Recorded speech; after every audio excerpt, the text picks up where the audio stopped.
Oh, hello everyone. How the heck are we doing? Nope, no, come on now. You already started gathering. Can't scatter already. It's time for a little bit of Yu-Gi-Oh!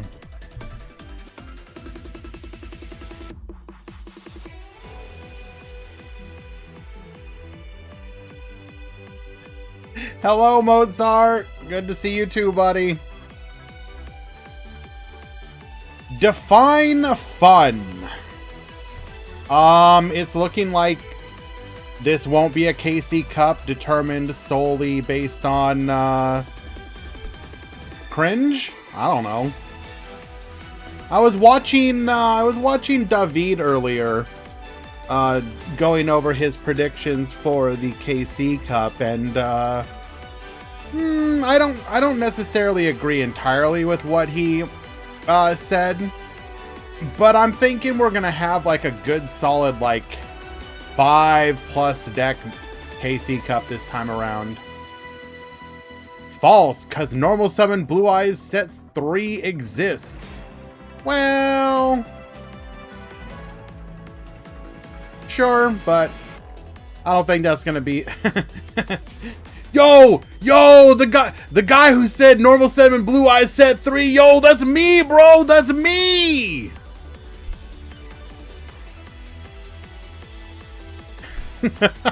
I feel seen, finally.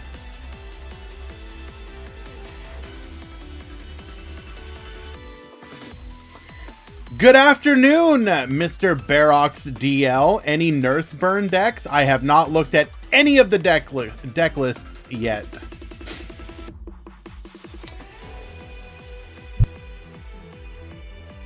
Oh my god, we're already getting into ban list predictions? I don't know about that. I was thinking about like what would be a fun topic of conversation. I guess that we could go down that route later on, but seeing the discourse on Yu-Gi-Oh! Twitter today about the release, or not leak, leak's not a good term, the official announcement of the further support for Tenpai Dragon. Konami in their infinite wisdom deciding, hey, what if we give this deck a literal turn skip? What if we give them a trap card that just says, you don't get to play this turn? Well, you do, but it sounds better if you say it that way.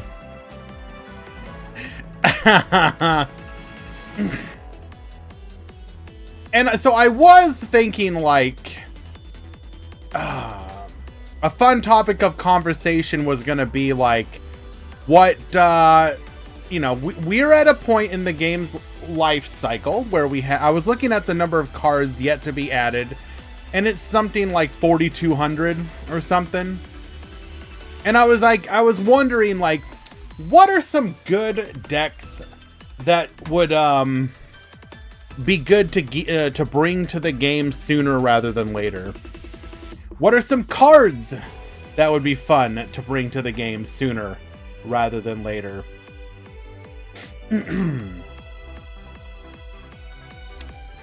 We are not, you know, we actually had the discussion on Evenly before, and it's actually kind of an interesting one, strictly because of the lack of main phase 2 is actually relevant to that one.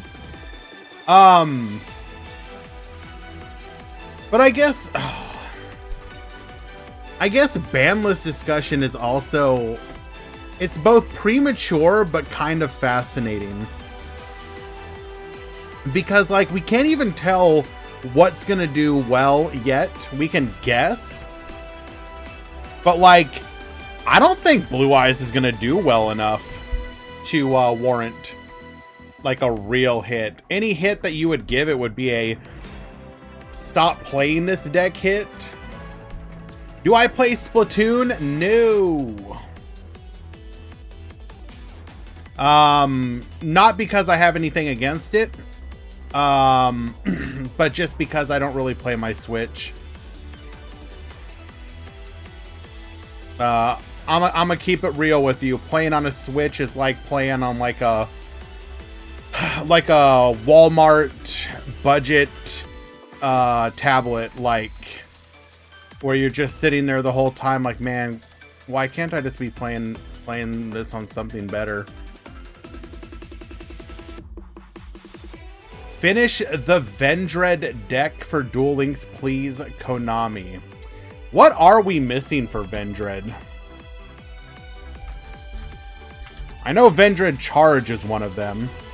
We got Scavenger, Scar, Ravenous, Charge, Daybreak, and Reorigin. That is enough to be a major slot in a box plus a skill. Could happen. Hello, Wartrons! You are in fact not first. Hello, Yami Kisara. Hello, Neo, Hans, Elemental Hero, Stratos, Bella, Nal Kapoof, Grendy. Who else we got in here? Jukes, Serena, Julio Elmaz, Neapolitan. I always want to say it differently. Muscovy, here to troll, I'm sure. Tomato, good to see you, my dude. Barox, of course, we talked a little bit ago. Mozart with that 35 streak. King Feo, my king, how you doing, buddy? Anachronism. And let's see, a couple more. Darko, hello, hello. We're here for the Duel Links Meta Weekly today. We have switched back to single elimination for this week and the next 2 weeks after, to align with our new schedule of 1 Swiss, 3 single elims for the time being. It was a totally serious question, and I totally ignored it. Oh, Vendread is actually a really good answer because, like, I don't think any of the support would necessarily even be that big of an issue.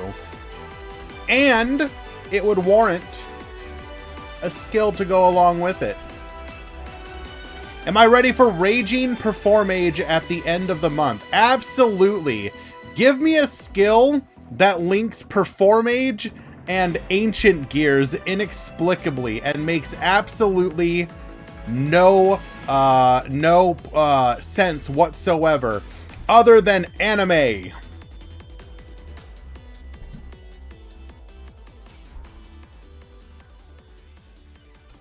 Oh.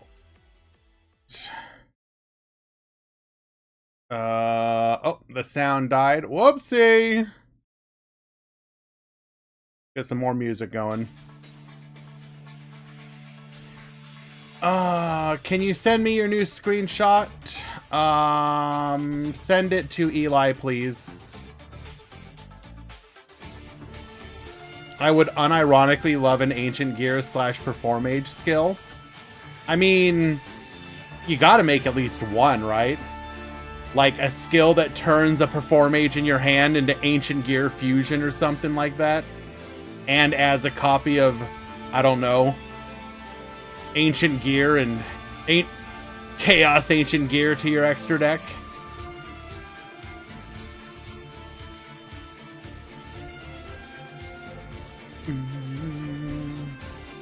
Did Dennis use Ancient Gears? Yes. Remember, he was secretly a Fusion Dimension agent. Sorry if I spoiled anything for you.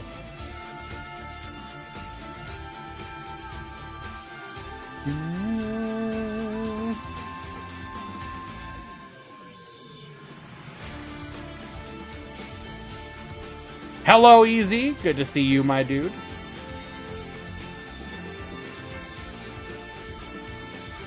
What about Dipper? What about Dipper? I know all y'all going into every survey and telling them, where Dipper? Just 2 words and a question mark. Where Dipper? Hello, Pixie Coco?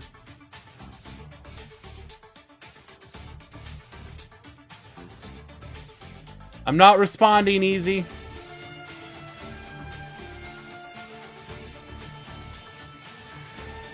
You will not bait me.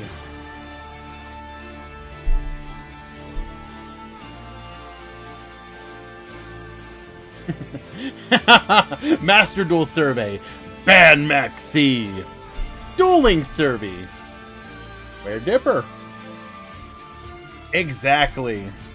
Dipper, Kit, and Julia are gonna be one character. Oh, so you're talking about like a Paradox Brothers, all 3 in 1?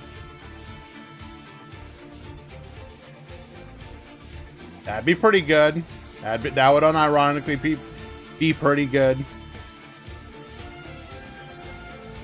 Are there any Constellar cards missing? Oh, yeah, there's the new stuff. Of course. Oh, no, wait, that's Teller Knight?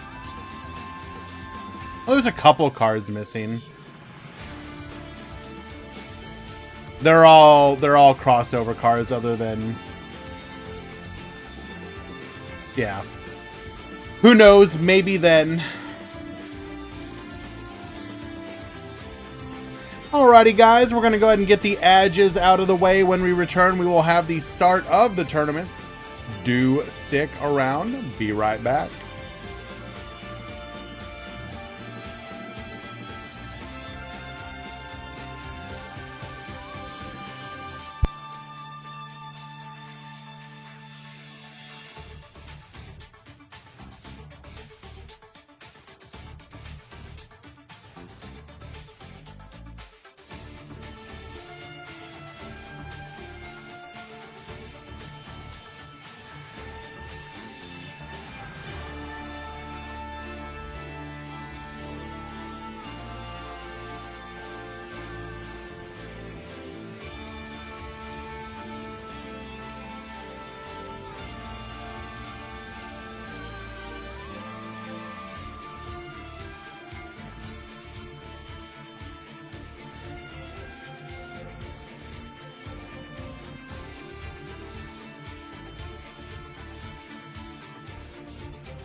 God damn it.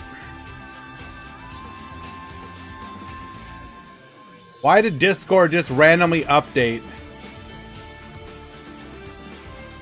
to have notifications on again?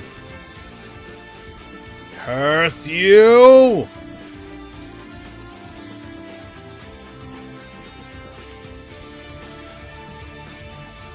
Alright, does look like the brackets have dropped out, though. I refuse to use the browser version. Hell no.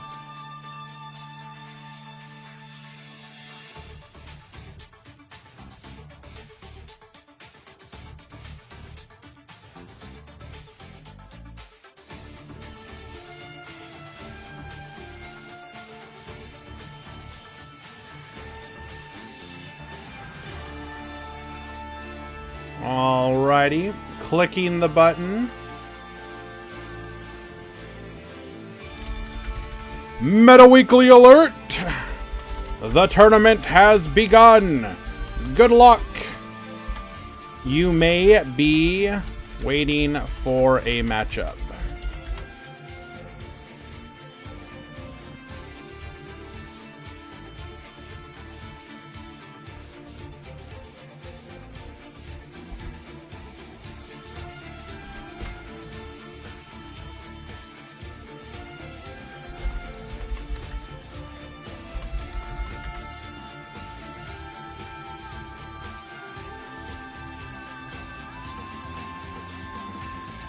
Did Sky Striker fall off a little?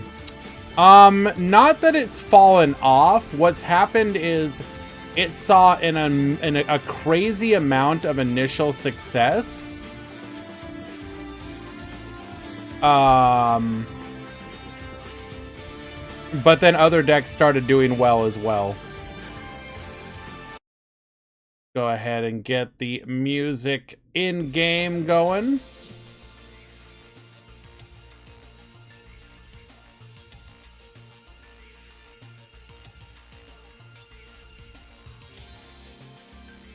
Alrighty, hello everyone. Let me welcome you officially once again to the Duel Links Meta Weekly number 325, the one before the KC Cup. Now this KC Cup is of course shaping up to be a rather interesting one because we are going to go into it without a clearly defined best deck of the meta. The last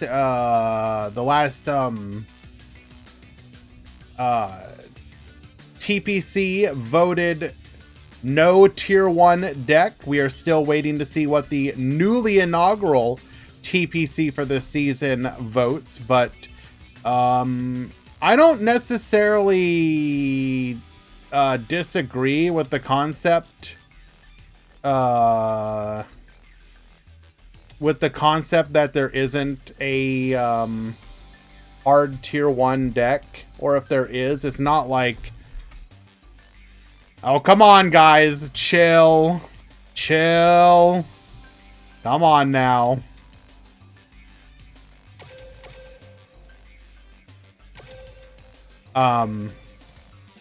It's kind of a wide meta right now. Not like super wide, not like anything's gonna do wide, but definitely more pretty solid, like pretty 5-deck meta kind of wide, where, you know, I don't know, almost toss levels of like, not quite as bad as, you know, that, but like, I don't know, it's hard to describe. Alrighty, we have Luke Tyler at the bottom. We got Matty H at the top. Looks like we got Shiranui versus TG. TG, one of the newly supported decks in the format, and it has been actually having a lot of success recently, as people both learn the deck, learn how to play it. Ooh, we do have the Crow here on the attempted revival of Screw Serpent, but it was just a bait because we already had the Screw Serpent in hand. So all we really did is get rid of the follow-up. You couldn't have known it. Trident Launcher, gonna go ahead and bring back the Striker, Warwolf, and the Star Guardian, allowing us to go ahead and make our TG Blaster before going for the Halberd, leaving one card in hand. Is this going to be back row or a hand trap or follow-up of our own? Let us wait and see.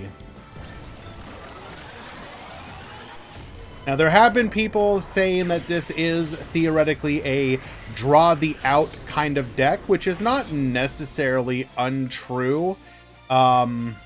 Okay, so it is either a hand trap or follow-up. We're going to go for Squire here. It was a DD Crow. We're going to be able to shut down the Spectral Sword. This might just be a one turn and done. Squire in hand, we're going to be able to closed summon it. And with the targeting protection on the Halberd Cannon, we are going to just get a concession scoop. That back row must have been nothing or unusable against it.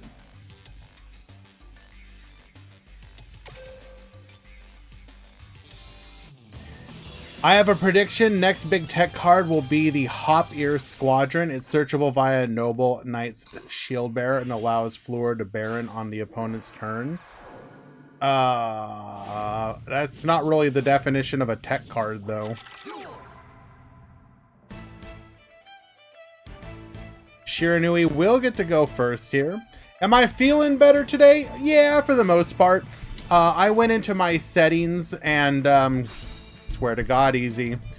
I went into my settings and changed up how people can interact with the channel. So it should discourage new accounts from being able to do much immediately.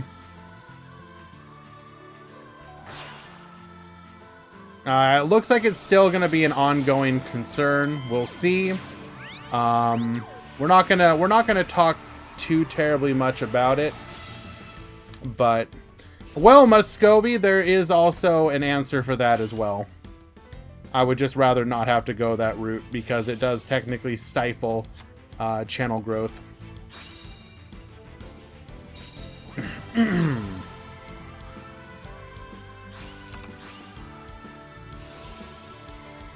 But yes, hello, by the way, Vanilla. Farming that watch streak. We understand. Good to see you, my dude.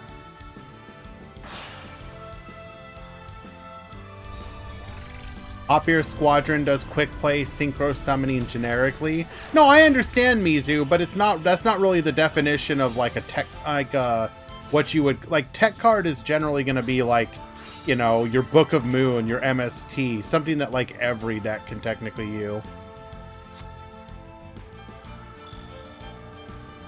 Yeah, Moo's pretty sleepy. No. I know, Vanilla. I was just making fun of the fact that you might have one of the biggest watch streaks in the channel currently. Alrighty, we're going to start things off with a TG limiter removal, discarding the Miscellaneous Saurus. It's free value.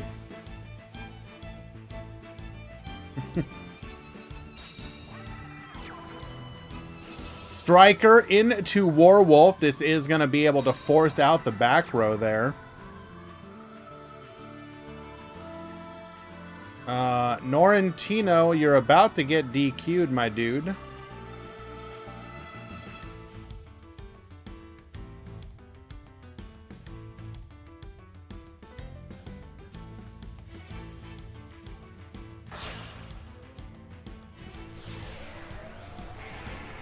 I'm really thinking about using my dream tickets for Misk.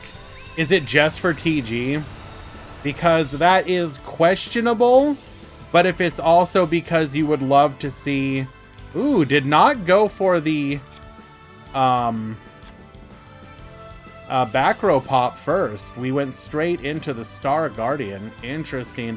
Yo, what up, Scyther? Thank you so much for the raid, my dude. I was actually watching you. I was lurking you a little bit earlier. Thank you so much for the raid, my dude.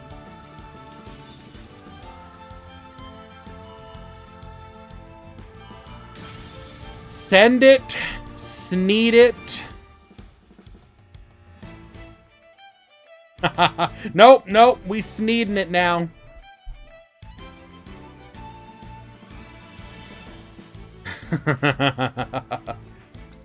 Wait, whoa, hold on. Sky Striker Mecha Eagle Booster. Now, this has been seen in some lists. Very interesting. Okay, but it's not very common.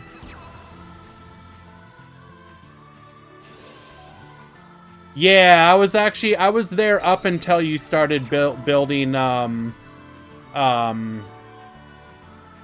Cleefort. You were in the process of building it. You had some like 27 card monstrosity when I had to check out and come over here. Is he Eagle instead of Herald? Well, it's not necessarily an either or thing. Going for the Quarion Banish here, getting rid of the Skill Saga, the Sun Saga, and the Spectral... Oh wait, was it Spectral Sword? Yes. So nuking the follow-up as well. Finally, at only now committing to our normal summon, we're going to be able to bring back the Warwolf.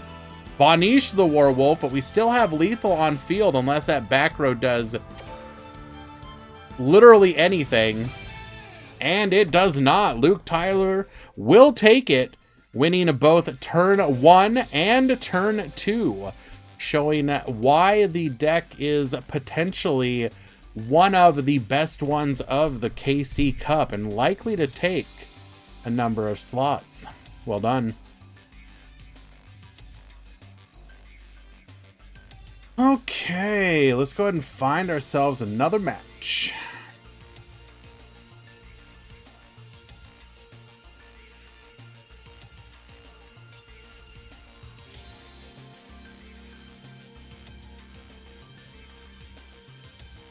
I will say I have been I said this before, and I don't mean to repeat myself, but goddamn, I've grown almost addicted to breaking boards with TG. I'm like actively rooting to go second. It's like I win the coin flip going first, and I'm just kind of like, oh, all right, I guess.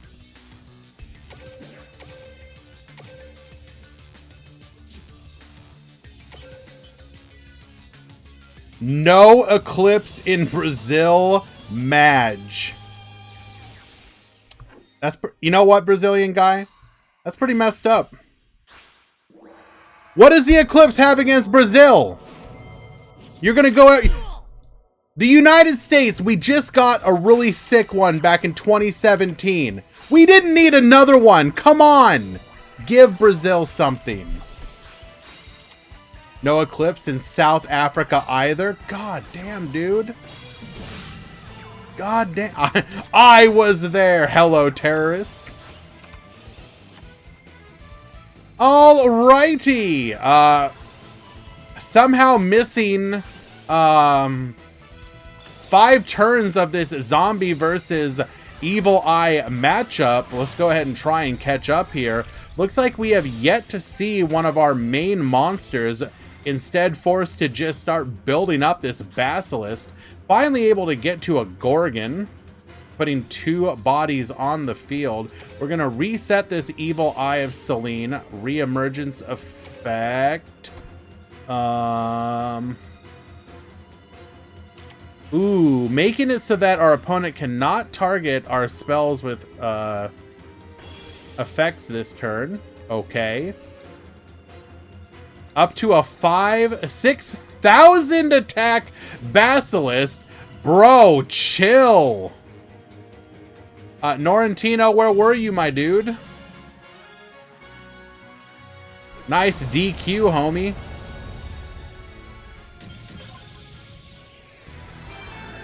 JK takes game number 1. Well done.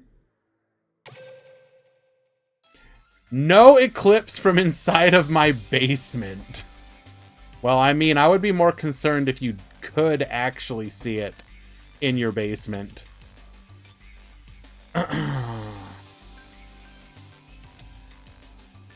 What card currently only available at 1 copy would you get? Ooh, so only 1 in the game. Soft one per game. Like the old copy of me, or not the old copy, but an older version of me would say Windstorm of Ediqua. I want multiple copies of Ediqua. Obviously, that wouldn't be good now. But like my mind instantly jumps out to that.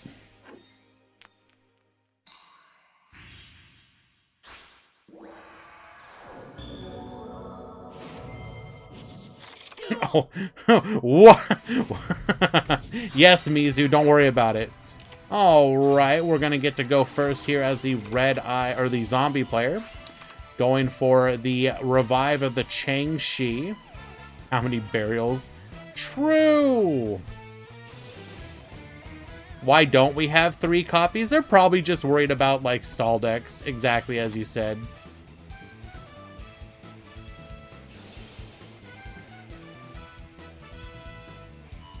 Don't trust DLM again, guys. Why not?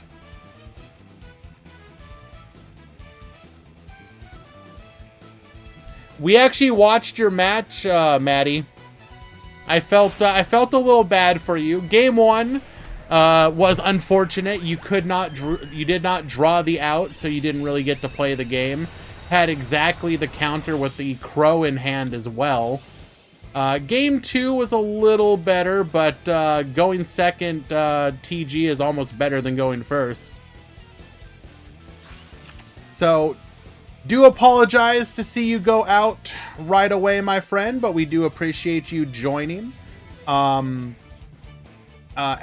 I mentioned earlier, DLM has switched to doing single limbs 3 weeks out of a month, and Swiss on the 4th week. So if you are looking for, longer plays, do look forward to the Swiss tournament as well. We will hold one after every new box. Also, if you are interested in other tournaments that we host here, you can join our Discord. And we host Swiss tournaments on Wednesdays at the same time.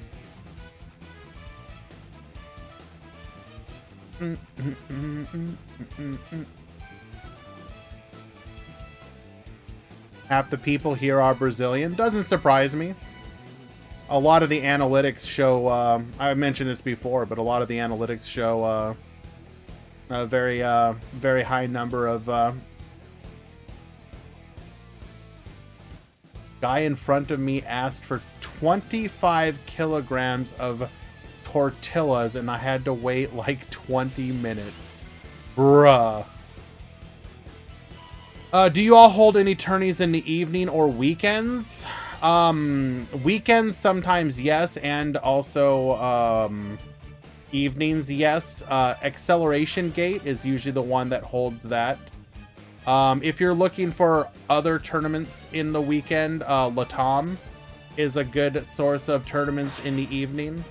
If you go to the DLM website and look for the Latam tournament breakdowns, you can find out how to join them there. They are the organizer that starts the latest in the Western community, to my knowledge.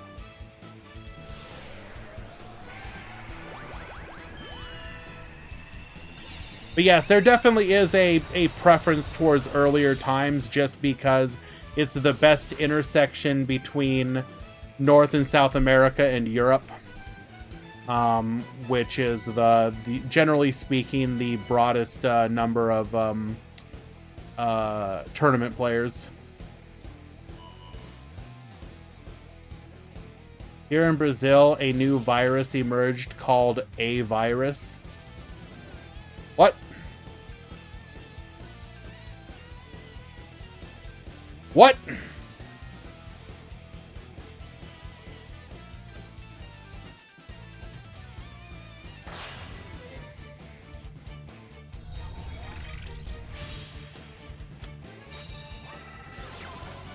We are gonna resolve our first burial from a different dimension. Recycling 2 Mizukis. Only 2. Weak.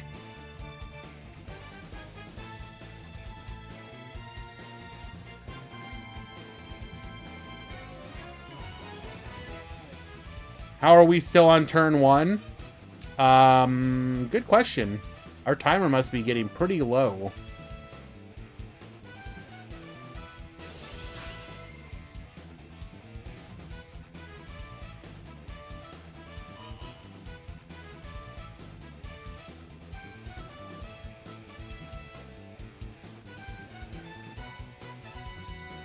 Where are we going to end here? Going for 3.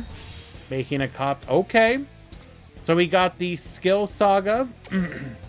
Able to go for a revive of our Sun Saga. So we have a double pop there. We have... Actually... Did we not get to... Ooh, we didn't get to Felgrand, though. So we don't have Felgrand. So we just have the pop here.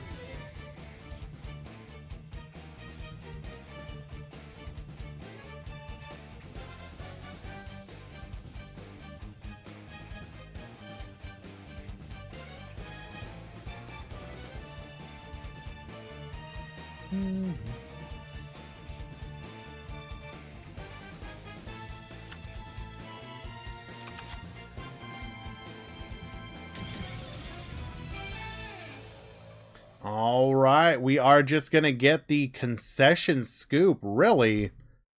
That doesn't...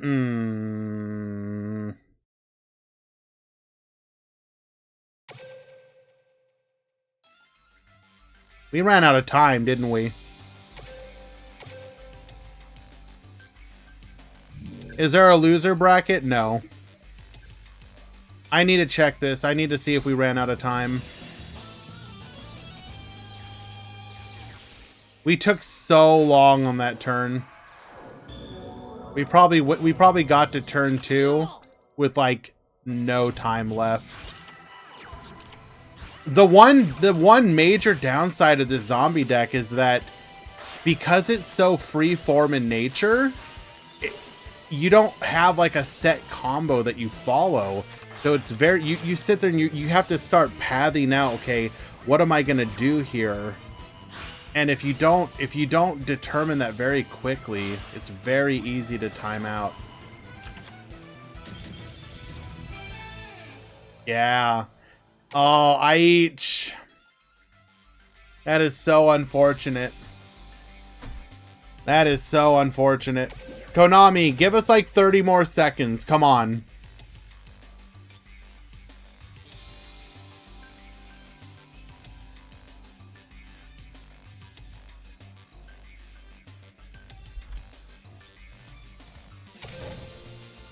Is it easier to play TG than what? Zombie? Yeah, for sure.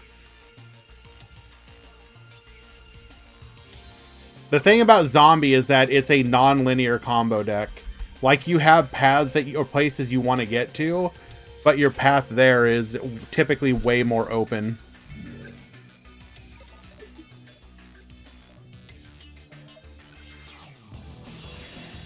Have the time given to us, let the game burn. Damn, Giran, you good?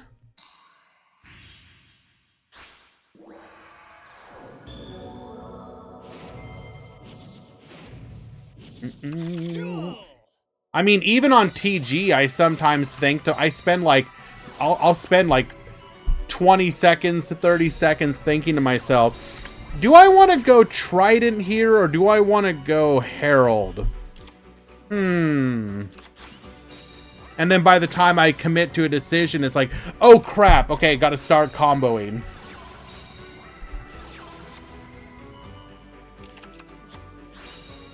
Casually resolving. Double engage.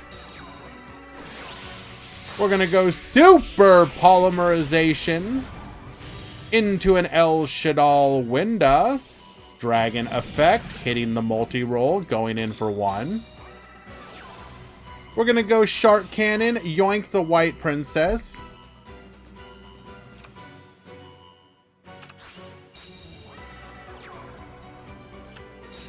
But I do agree with some of these suggestions. Giving like 15 seconds on the opponent's turn would be nice. Not able to go for lethal here. We're gonna Widow Anchor, okay. Okay, chill, bro. Chill.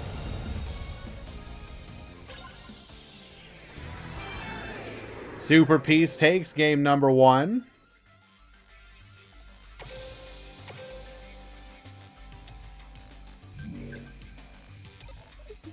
Just realized Starry has a good matchup against Striker. You're joking, right?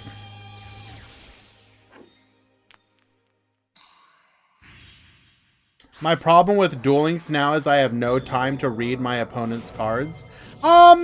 Sure, to a degree. I think the argument would be, okay, that is unfortunate, and I agree. But I would also say a lot of that could be solved by just pre-reading cards. Like, if you keep up on what the meta is, then you're going to have an immense advantage, right? So, like, right now, for example, there's absolutely no reason to not just go to, like, a website like DLM, go to the top decks page, and just look at the top, like, 8 decks. Right? Go look at, like, the, you know, go look at Blue Eyes, go look at TG. What about new players? I mean, again, I'm not disagreeing that you should have time.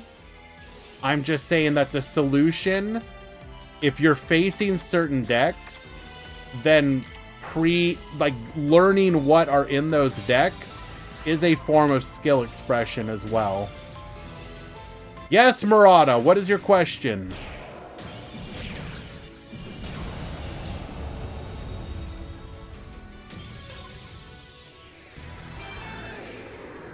Who said that I play meta, they play meme? I mean, okay, that's a fair point. But, like realistically speaking, like, the less meta your opponent's cards is, the less meta their cards are, the less you should care what they are, basically.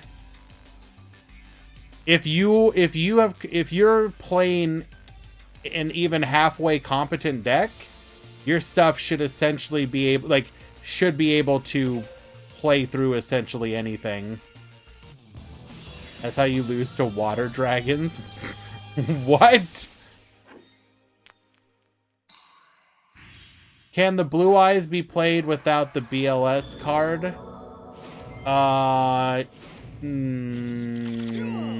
Yes, but you're missing out on something. Box it. I don't believe the card's available at the moment. Oh, hello, Tink.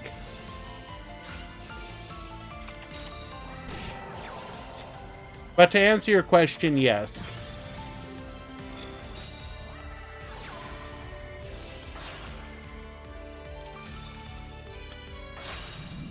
Exactly where are you going?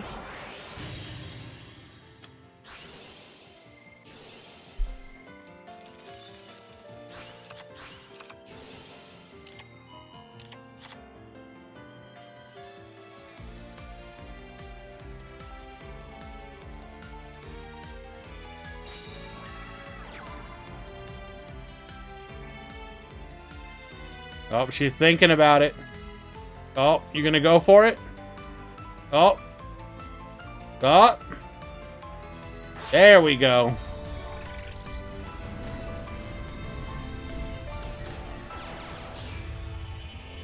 Then yes, you can absolutely play without it, Murata. You don't need it.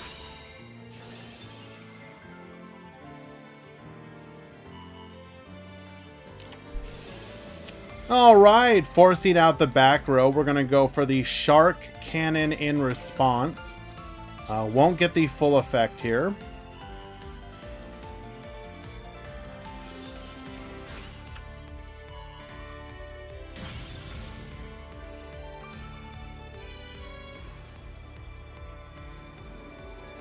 Gundam, you need to check in.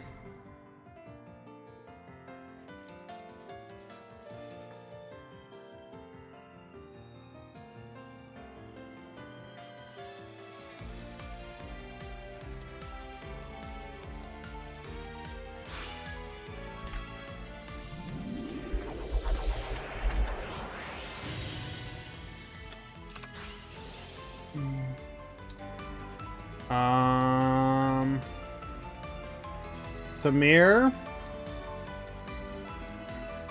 you need to check in.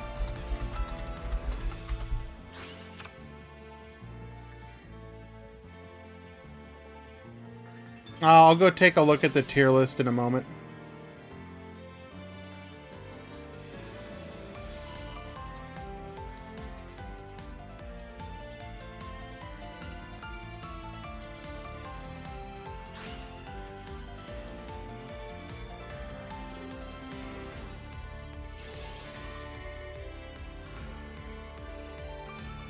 I was just trying to double check to see if this player was here.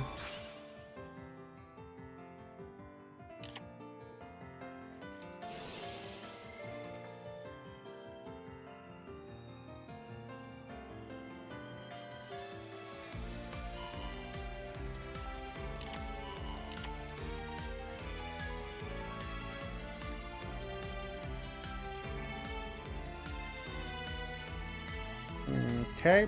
Looks like they weren't. No worries. No tier 1 still feels weird. I understand what they're going for. Realistically, you should just bump everything up a tier. But I think the point that's trying to be made is that there's no dominant deck. I don't know. We'll take a look at it when I have an opportunity.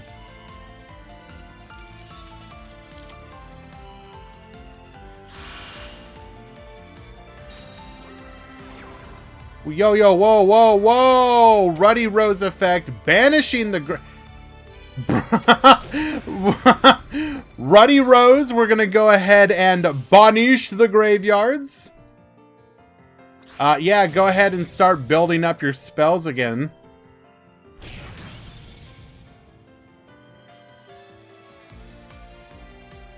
Very nice.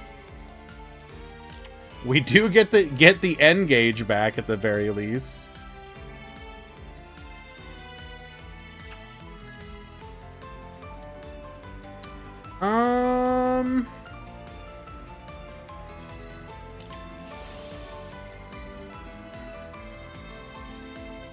Go ahead and see if I...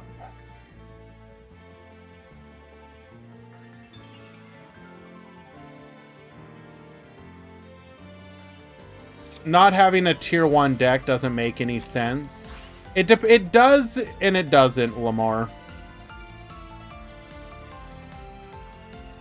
What you're trying to say in that situation is that the power... How to put this? Again, I'm not saying I agree, but I believe the implication is that there's no dominant deck of the format.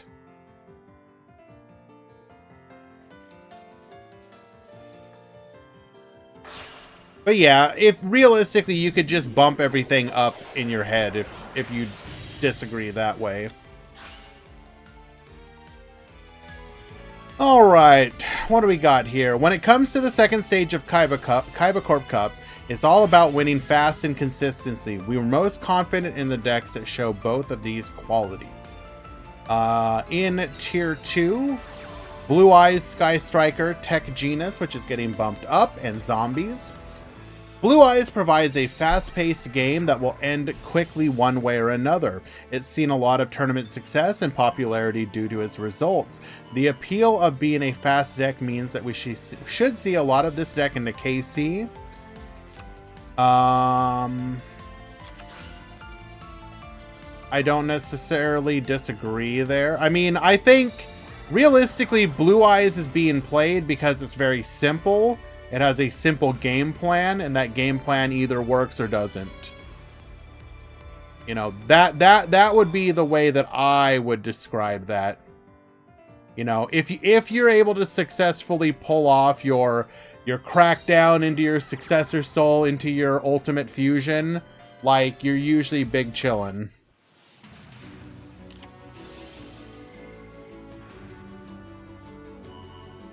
It's the new Gluebell. To a degree. Yoinking the Ruddy Rose, we will just pass here. We're going to get one more turn. Setting a card to allow us to activate our Air Zero, rather. Finding Afterburners and Ray available to us.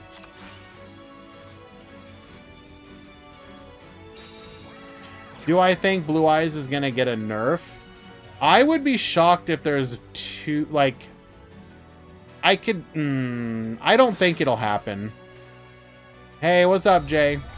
You would have to have the meta, like, be really skewed towards Blue Eyes for them to hit it. At least that's the impression that I get. Going for Kagari, this is going to... What do we have available in the graveyard?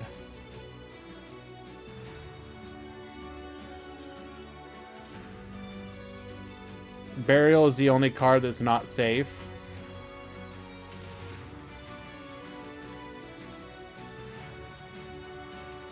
Yo, what up, Icy?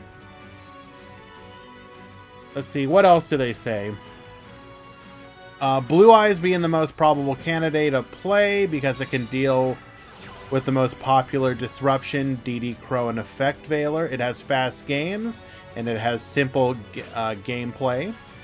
I do agree.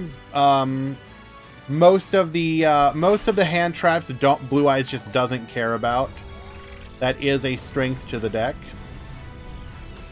Zombies are seen by many as the best deck of this format, as it boasts lots of graveyard recursion and grind game, although it may lend itself to slower gameplay and have hard counters such as Artifact Lancia and Sanafond. We expect there to still be a large player base on this deck to grind out those wins. I agree. I agree.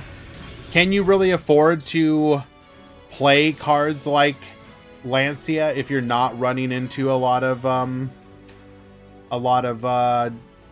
zombies, for example? I don't know if that's necessarily... Yo, are we actually counter-lethaling here?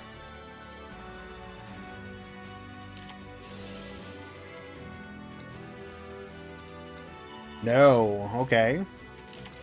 Going for the Reshadal Incarnation.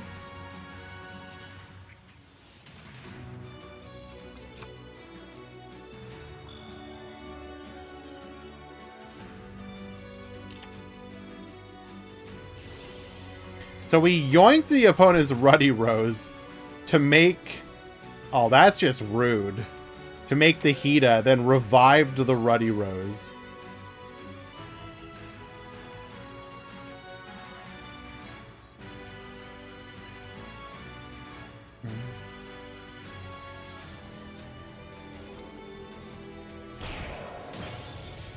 Successfully taking out the Hida here.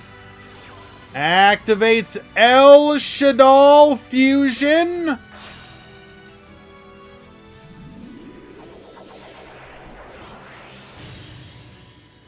For the Winda, activating Beast Effect. We go for lethal. Nope, I lied. We leave our opponent on exactly 50 life points. How does it feel to see the eclipse in person? Have I ever seen one? Yes, twice in my life. Once was very, very long ago, back when I was a child. And the other was more recently, back in 2017. And it was, honestly speaking, it's hard to describe. It was probably one of the most jaw-dropping experiences of my life. It only lasts like 2 minutes, basically. But it is crazy. It's hard to describe. Like, there's a lot of things about an eclipse that you don't realize. Because, like, obviously the eclipse itself is very visually breathtaking, but it's also, like, right before the eclipse, as it's approaching totality, shadows start getting weird. It's really hard to describe. Like, everything that casts a shadow looks wrong, is the only way I can describe it, because of the light hitting it. Like you're getting this, like, the shadows are casting like little mini eclipses as well.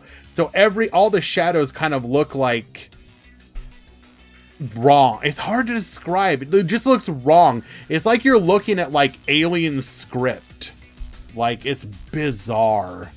But you can, when you sit there and actually look at the eclipse itself, you can understand why our ancestors thought that they were such, like, wild things. Like, you know, the dragon is eating the sun. The end times have come. Like, you can 100% just understand why they felt that way.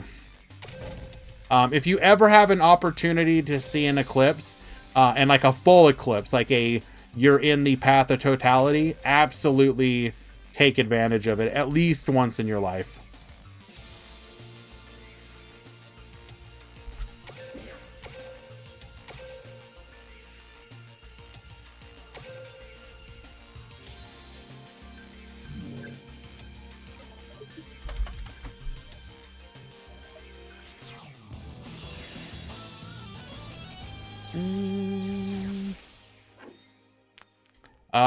E-Hero Stratos, that is quite incorrect, my dude.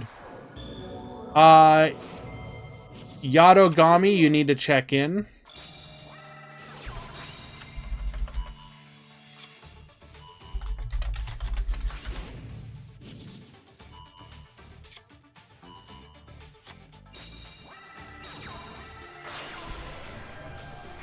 Apparently the next total eclipse we will get in the UK is going to be 2090.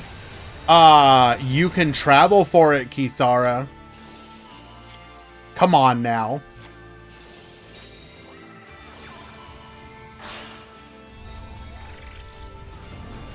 But effort.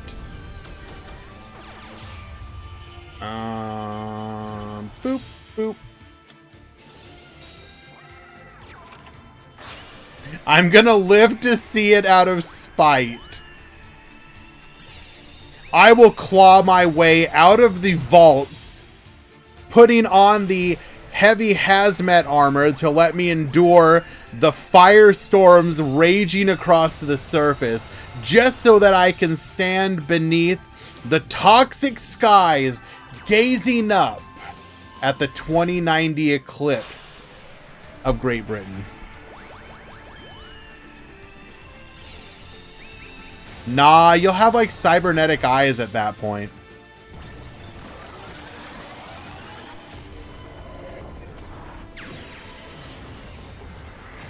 What am I talking about?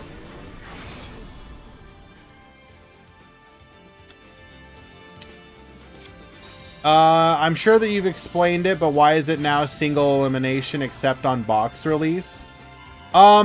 Just trying to make it more convenient for people to join Aich. Not everyone loves Swiss tournaments. And right now my main goal is keeping the tournaments as healthy as possible. So obviously with something like DLM having the sub paywall, we're not gonna have the player base. Relatively low attendance. It's a little bit less than last week. That's true, but it's also there can be a number of reasons for that. It's not necessarily set in stone. I'm always trying to do my best to keep the Meta Weekly healthy, or as healthy as we can. So, I don't know. Maybe it'll be every other week, depending on people how they feel about it.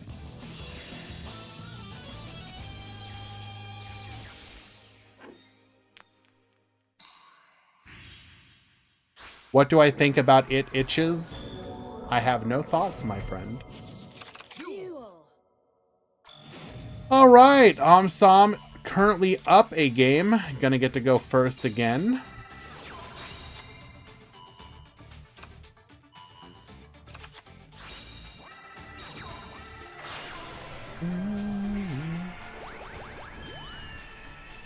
Yes, Elmaz.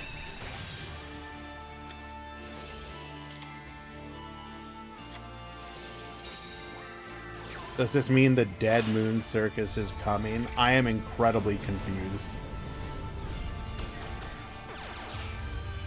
What do I think is going to be hit after KC Cup? Without knowing what's going to actually perform during the KC Cup, cards that would be on my radar would be Burial from a Different Dimension, Mizuki, some card in Blue Eyes, anything, whatever you want to make limit 3 to reduce the number of crackdowns. Let's see what else. If we were to hit anything in Sky Striker, putting a card at 3 or 1, how would you hit Striker? If you felt Striker needed to be hit, you do something like Sky Striker will not get hit. That's not necessarily true. If Sky Striker like takes like 60 slots of the KC Cup, they'll probably hit it.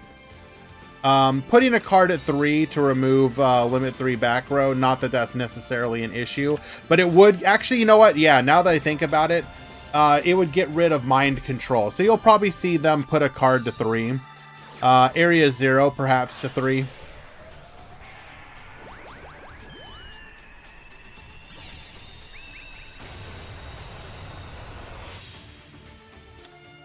Hans, I'm saying that's how I would hit it.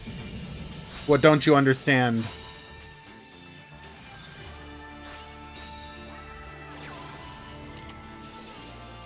Going for Red Rain once again. Banish! And the OTK. God damn, that's a sick 2-0.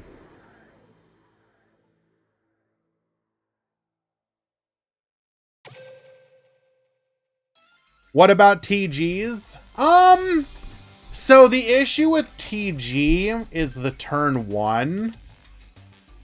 But I don't know how you actually hit it. Like, I think they put limiter removal to 3 so that they could also technically hit other cards in the deck to 3 at some point. Because limiter removal to 3 does nothing. Halberd limit 1 to get rid of Herald. Yeah, you could do that. But again, these are all like hypotheticals because no one's even saying the cards need to be hit.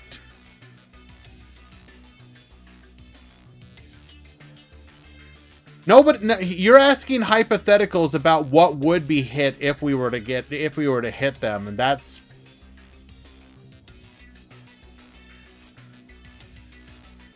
I want to stress that I don't think that they necessarily need to be hit.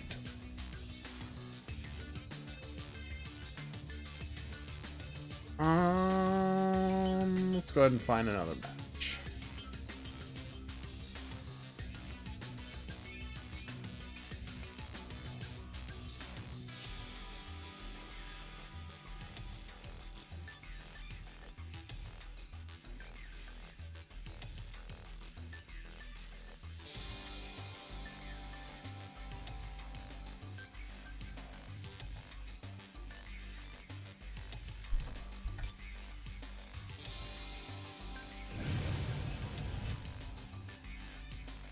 I'm asking because I am building Blue Eyes free to play, and Tamaya says they might get a limit 3. It's possible.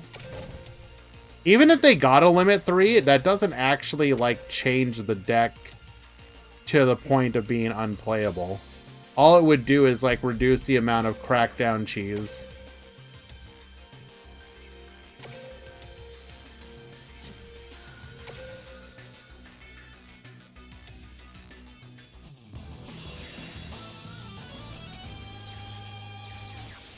I want to see buffs to other decks more than nerfs.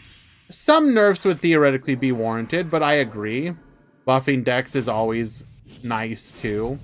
The problem is that if you actually go look at the ban list, there's not a lot that you take off that's gonna like propel decks into relevance, right?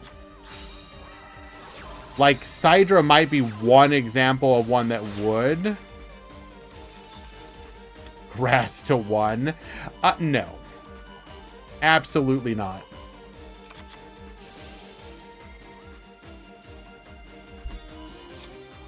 Also, thank you for the breakdown, Eli. Let me go ahead and get that up.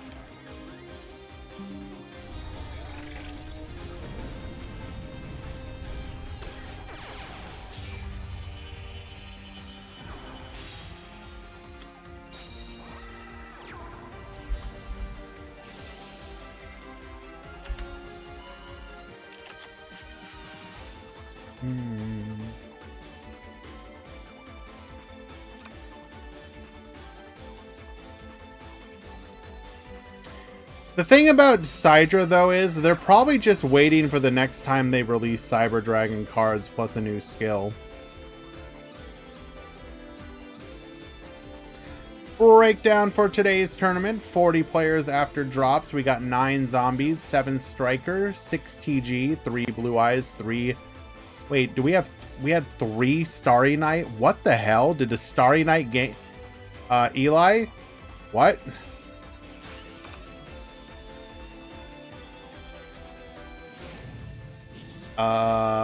Okay. Apparently Starry Squad just showed up.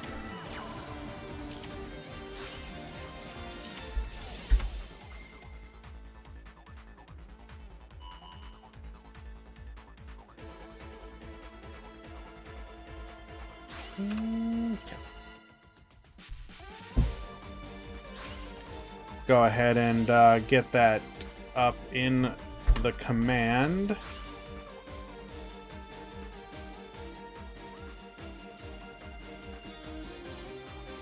Edit com breakdown.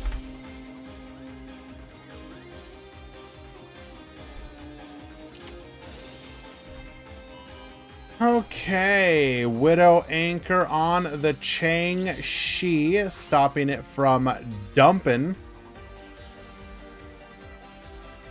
Is Cosmo a sleeper pick? Yes and no. It has some good matchups, but I don't think those good matchups make up for the fact that it's still a rogue deck.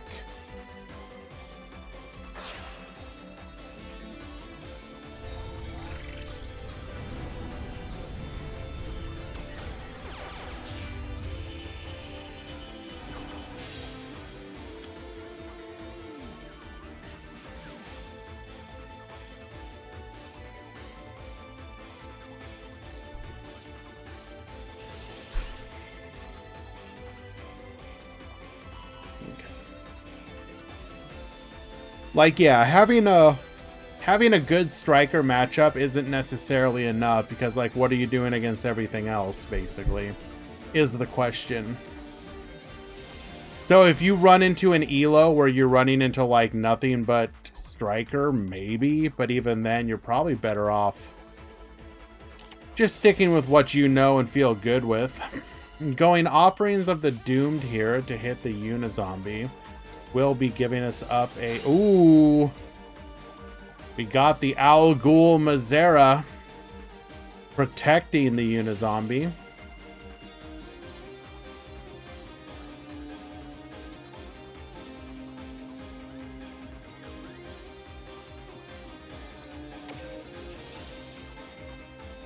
This does turn our next Sky Striker cards live. Going for the Widow Anchor number 2. Will negate and yoink here.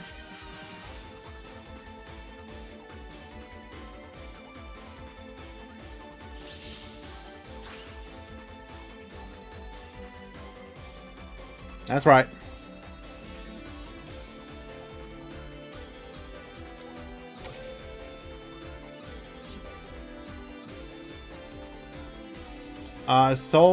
Successor Soul does target, yes.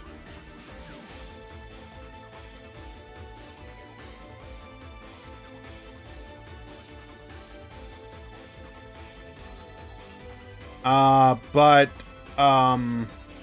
Ultimate Fusion does not target.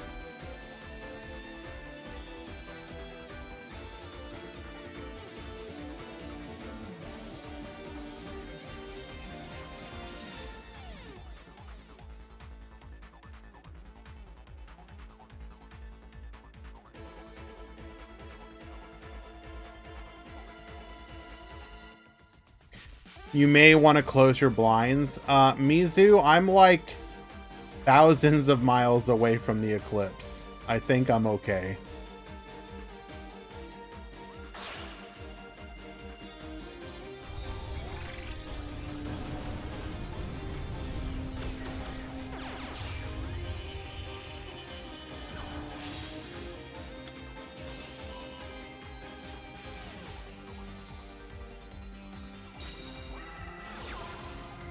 Oh my goodness. That's Burial from the Different Dimension, number 2 of the tournament.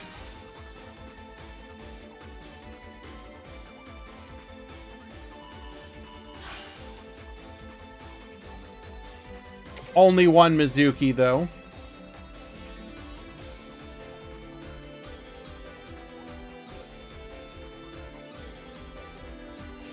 You know what, Mizu? Just for that, I'm taking my cats up to the window. Now what?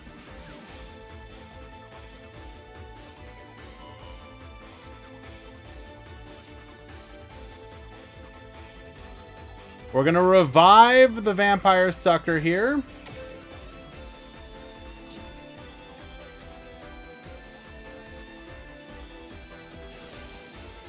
He plays as Bruno for the opponent to thank their TG. You can't do that anymore with the icon. You'd see that it's also the skill announces at the start of the duel.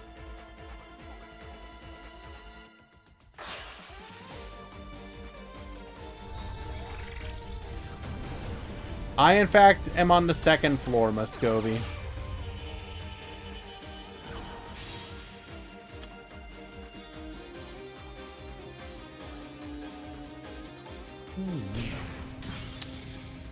Attacking over the Unizombie.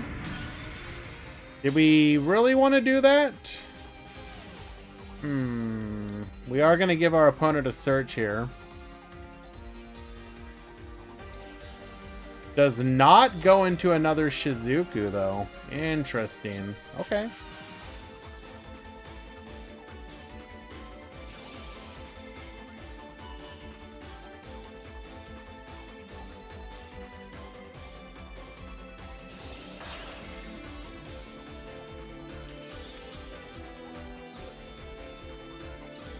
Looks like we did it because we wanted to take... Oh, no. Are we actually on the free-to-play version? Going into the Hayate for the direct attack.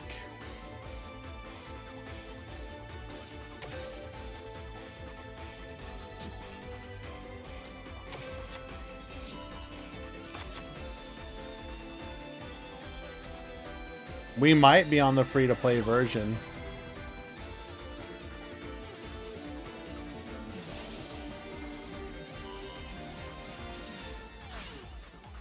Sends the area 0 here.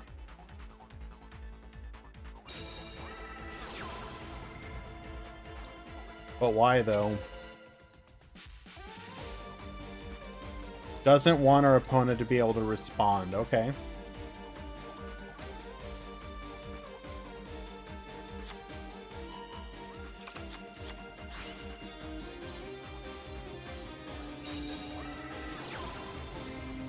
How many extra deck slots? 8, 9, 10, 11.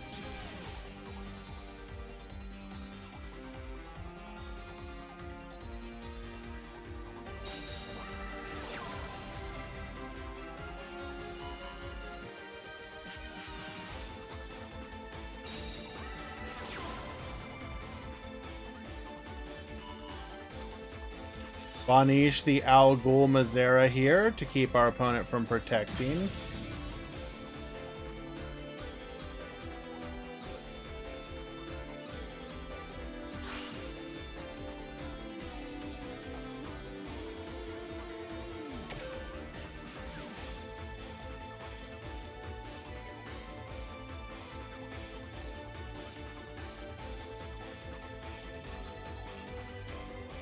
So I just saw a plane in New York City suddenly get escorted by F-16s. Mizu, what kind of, like, conspiracy level stuff you on right now, my dude?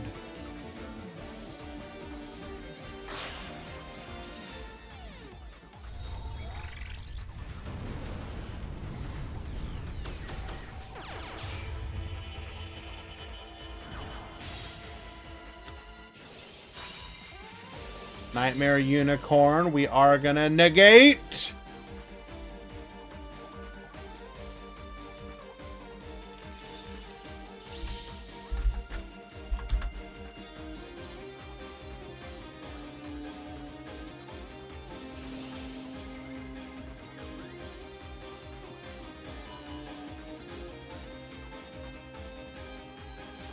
is called a window of opportunity for the enemy.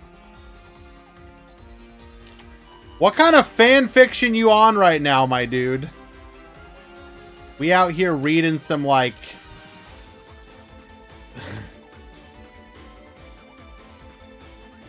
No, we ain't letting Mizu cook. No more.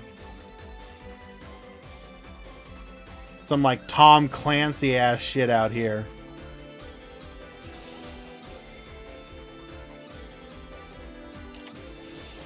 Little did they know that at the moment of totality, all of America's defenses went down.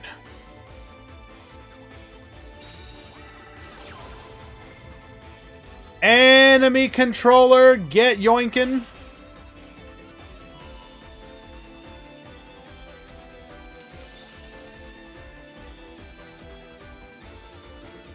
New York must have had some shitty ass army base if they're still on F-16s. They're down bad. True. Econ take.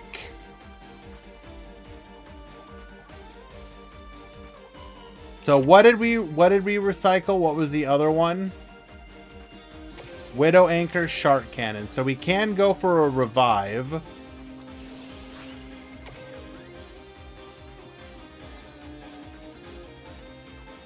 So we just need to make sure our opponent can't revive anything.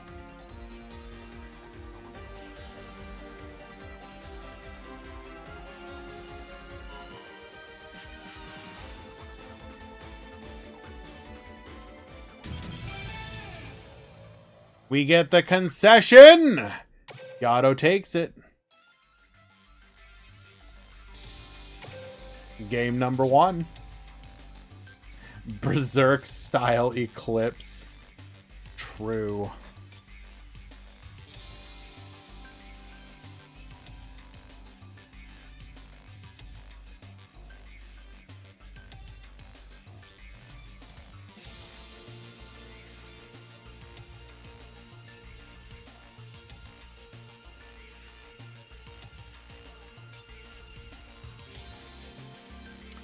Hello, Grand. How do you feel about the new decks after 2 weeks? I'm enjoying it. I'm probably like surprisingly enjoying it more than I have in a while. If I'm being honest, a lot of the sun is making a. Oh no, SCP 001. I'm enjoying it though. There's some things about it that I wouldn't mind them tweaking, but overall, it's a fine meta. I don't know, it's hard to describe. Like, the only thing I would say that is a little unfortunate is that because of the overall power level increase, it definitely has pushed a couple decks out that perhaps people would still like to have seen viable.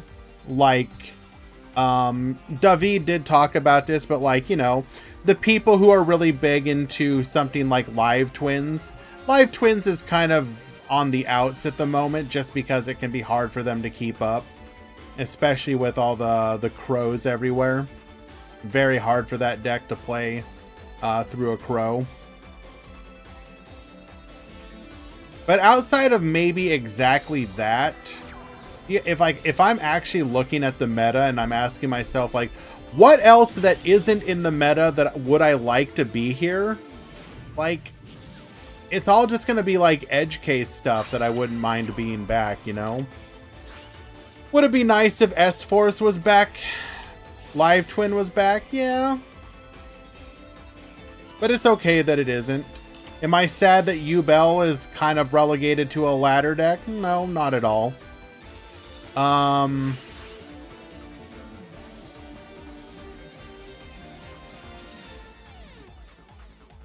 think a lot of it is just I have a bunch of decks that I would like to see get buffed. Like, you know, I think about stuff like, you know, where's my new Raid Raptor cards? Where's my new... Oh, I don't know. What's another good example?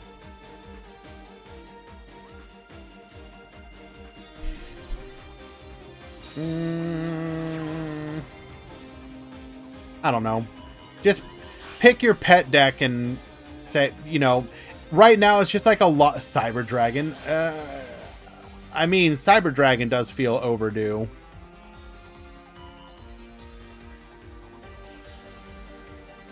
But yeah, there's a bunch of decks that like are fan favorite decks that it's just like, dog, just give us a couple new cards for them. We've seen, for example, what can happen with TG, right? You give them a single card and a new skill. Suddenly the deck's playable again. How many decks out there right now, if you gave them one card and one skill, would be playable again? I think there's probably a fair number of them. Virtual World, I mean, that's not quite what I was referring to, but as far as a deck that would be neat that when it comes, Virtual World will unironically, even if you brought it in the most basic form, I think Virtual World is primed to be a very good Duel Links deck.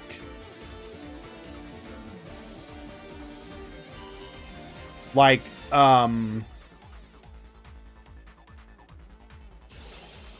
Virtual World would be good just as a, if I'm remembering the name correctly, Chuche, the Trap, just as like a Chuche control style deck. That alone would probably, I mean, obviously the deck can do other things too, but as long as you give them the Trap, I am remembering it correctly, right? It is.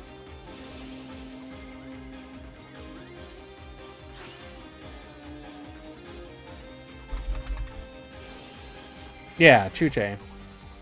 Virtual World Gate Chuche. Yeah, I remembered it correctly. All right, game number 2. Fur Hire would be nice. Oh no. But actually, now how many Fur Hire cards are we missing?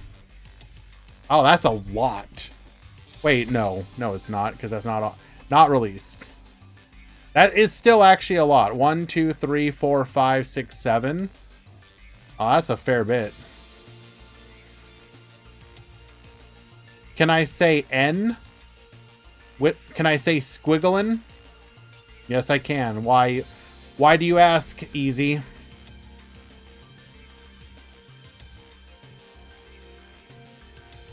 Louise, you need to check in.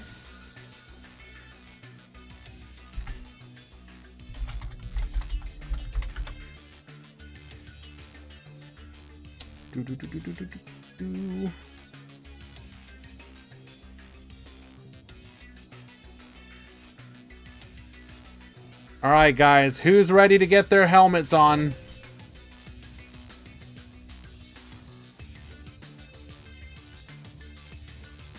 Oh, I wanted to watch the helmet, though.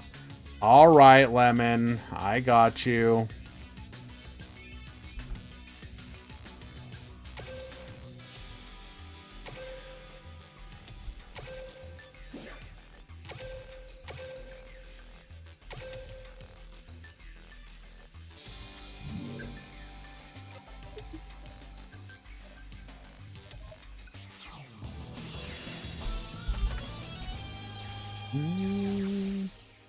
Did Cosmo lose? I don't see them, so I'm going to guess yes.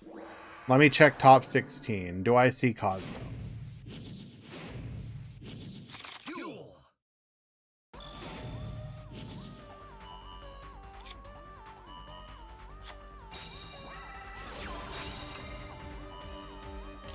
I do not see Cosmo, so I'm guessing yes.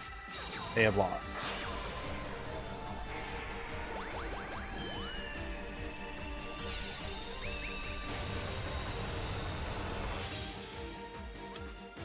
Okay. We've got Dipsilon versus Lemon. We're going TG here. First play is going to be our Trident Launcher. Trident Launcher into Gear Zombie is not ideal here. So we are going to level modify to get our normal play going.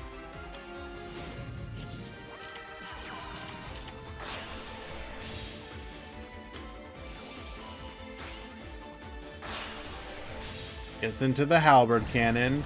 Did make a bit of a misplay there by putting the Dragonfly outside of the protected zones. Technically, you could be hand-trapped at that point. I mean, they probably would have done so beforehand, but it's still worthwhile to keep in mind.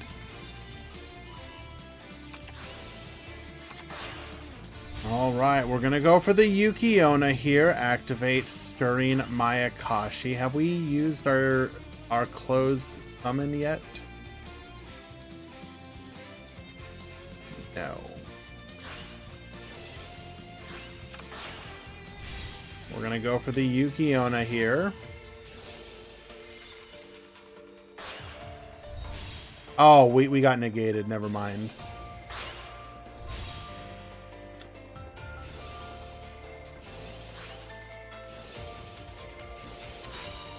Ghost Mourner here on the Yoko, so we are going to protect ourselves.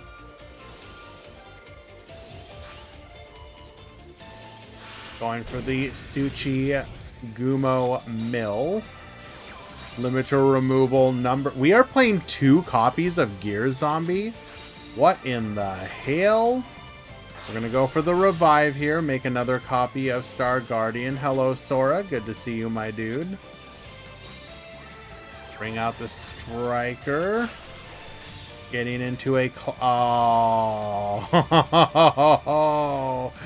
We're gonna reduce to 0. Go for the lethal.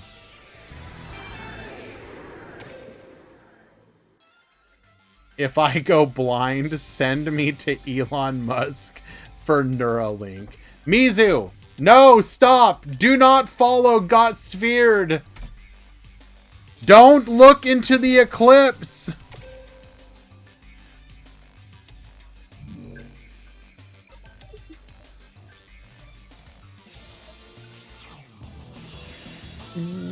Hello, Hyper Whale. Ding-a-ling!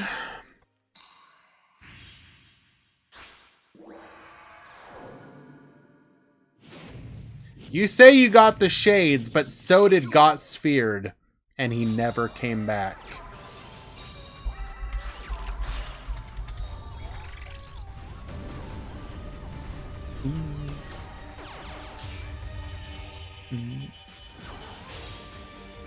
Alright, guys. Looks like Mizu is going to be heading out into it right now. Mizu, go ahead and respond in the next, let's say 10 minutes. If you've survived. Alrighty. We're going to do the Maya Coffee Shuffle here.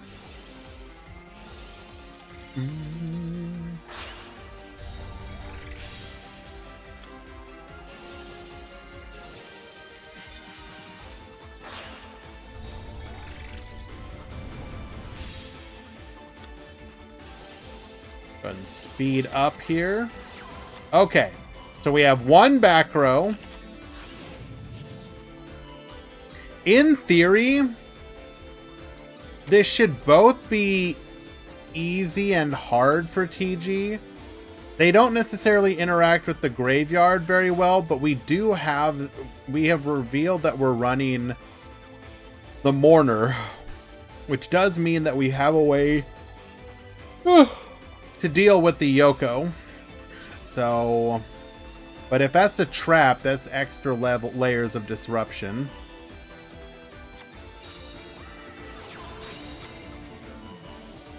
Lemon saw me trash talking Maya and went God mode. Seems so. Striker into Warwolf. TG. Gear Zombie, making a copy of Herald of Arclight. We're going to go Misk, making the Klausis. Klausis, get reducing. Ooh. How do we... I'm really curious what happens here. Grabs back. We're going to make a Squire Saga.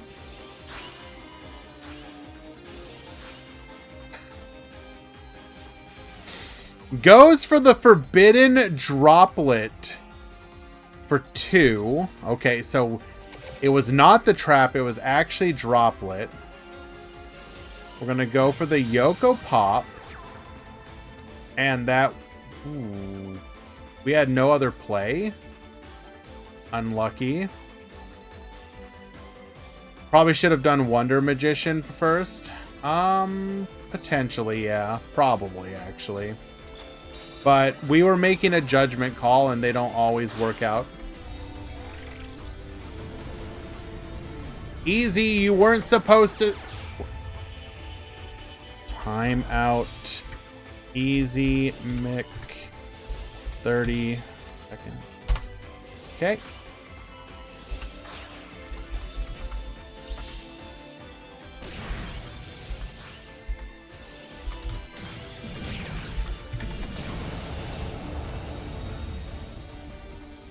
All right, and carried by the Droplet, we are able to counter OTK after stopping our opponent's attempt at building a board.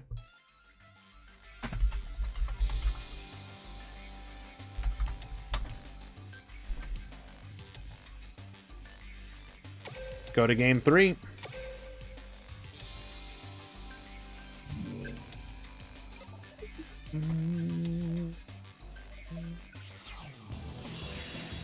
It's real unfortunate what happened to Mizu. Went out into the eclipse, never came back.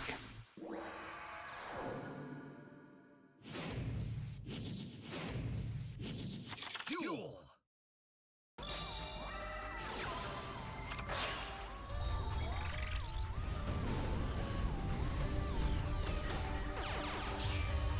I guess Easy got funded. No. Absolutely not. Jay Barmore, thank you, my dude. Tier 1 for 19 months. Means a lot to me, my dude. Okay. What does this shuffle end on? We have 2 back row this time. Do we change up our play? We still have the Miscellaneous Saurus.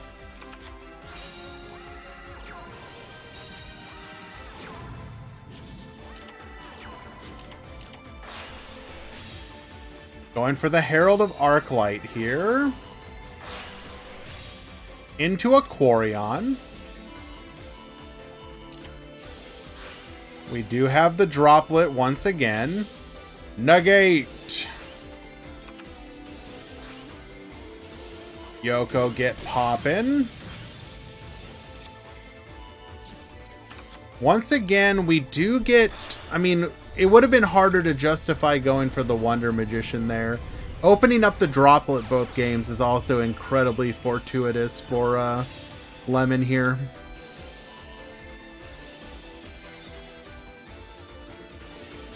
We're going to go Mizuki, bring back, get popping. We won't get the float, unfortunately. And that's just going to be lethal.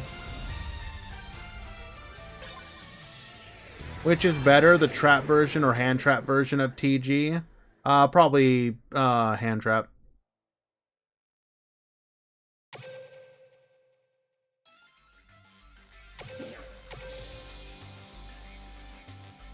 All right, well done. Let us find another match.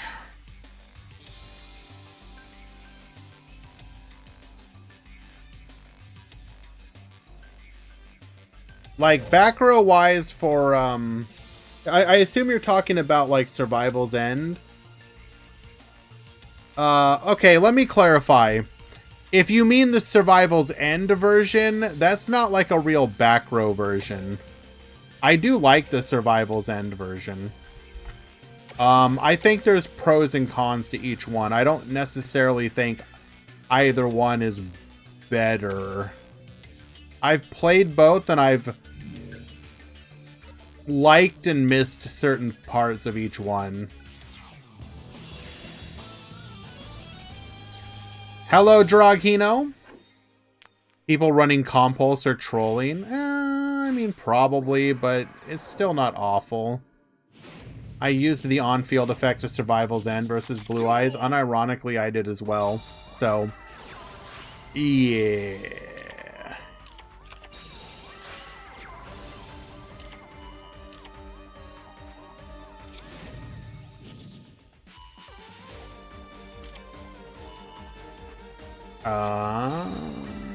I will actually be right back, by the way, guys. Sorry, 1 second. Nothing major. I'll just be right back.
We're about to hit the edge break, so I'm going to go ahead and push that through as well. When we return, we'll finish the rest of this match, and I will be back.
No, you can't, Kisara.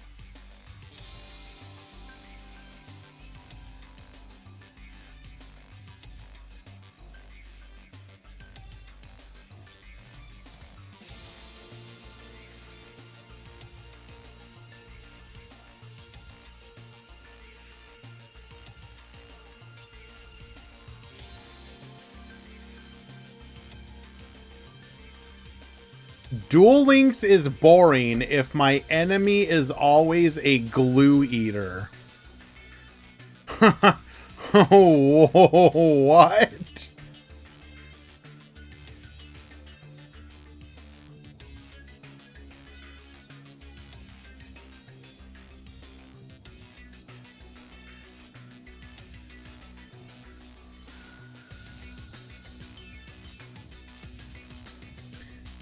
What's the, like, TCG or Master Duel equivalent of that? You show up to your locals and your round one opponent, like, messes up the combo. And, like, ends turn one with, like, I don't know, Poplar and IP Masquerade on the field.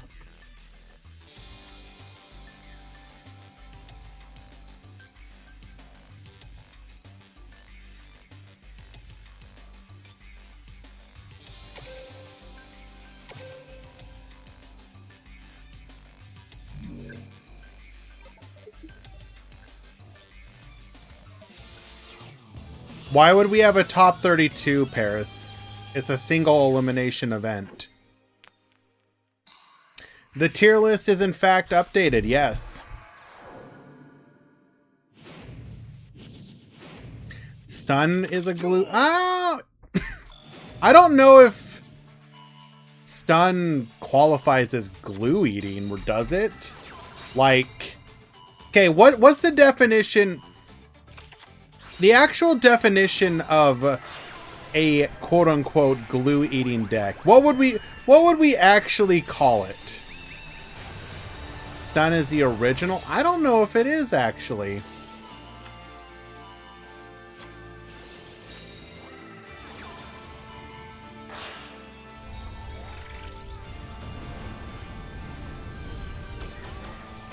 Because, like, what is it about you, Bell, that triggers people about it? It's I'm just clicking on the skill over and over. If it's normal summon equals GG, then it's glue eater.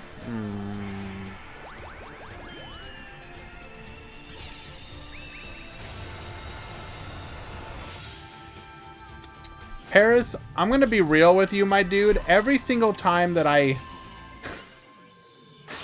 every time I see you say anything, I feel like you're, like, descending, like, lower and lower into the depths of, like, troll hell. Anyways,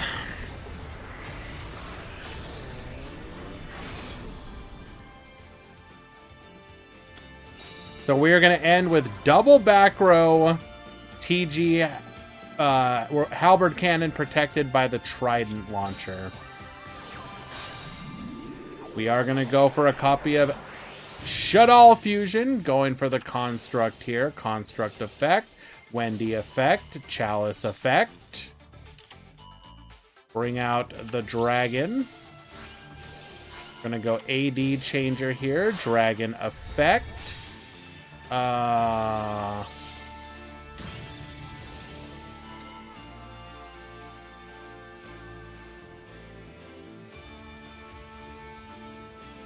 But why, though?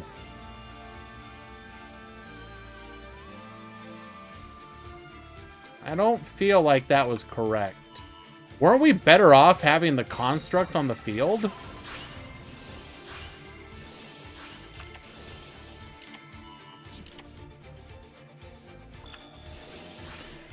We're going to be able to add the Screw Serpent back to the hand. Goes for the revive into the Star Guardian. Star Guardian adds the Werewolf, so we're going to go for Hama here.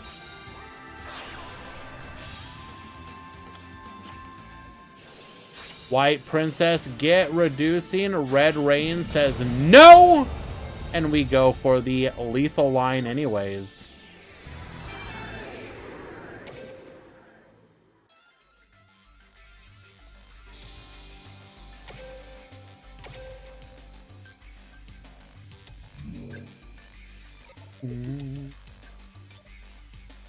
We may have preemptively whited there, yes.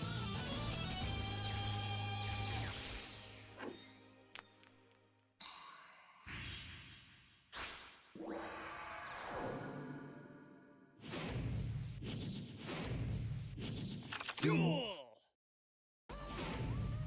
We go to game number 3. Limiter removal, sending the Warwolf, grabbing the Screw Serpent and the Warwolf to hand. We're going to go Screw Serpent into a TG Booster Raptor, making our Star Guardian here, add the Screw Serpent back to hand.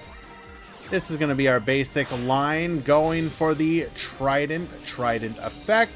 Bring out the Striker into a Warwolf, into the Star Guardian, make the Power Gladiator, into our TG extension Shooting Star. Recipro Dragonfly going to allow us to tag out here into our Halberd Cannon. Set 1 back row. We do open the Shadal Fusion once again, making a copy of Construct. Wendy effect, no negation this time.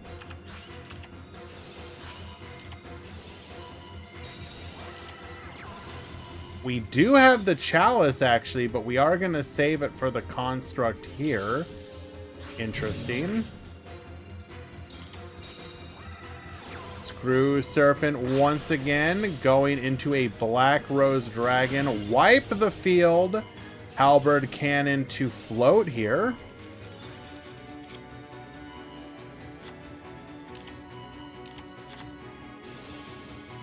Star Guardian adding the Booster Raptor back to hand.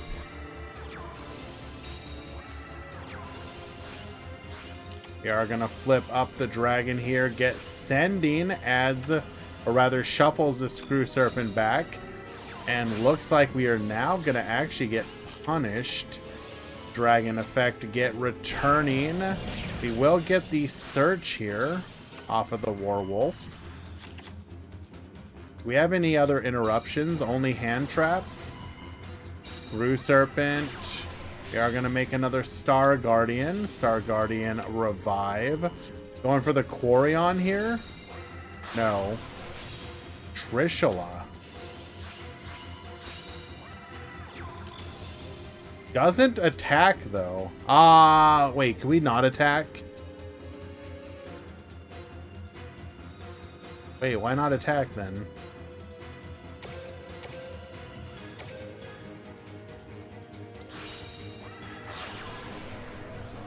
Oh, we were worried about White Princess. Forbidden Chalice to negate, but it will allow us to beat over here. Okay. Felt the delay of White Princess is what we're being told.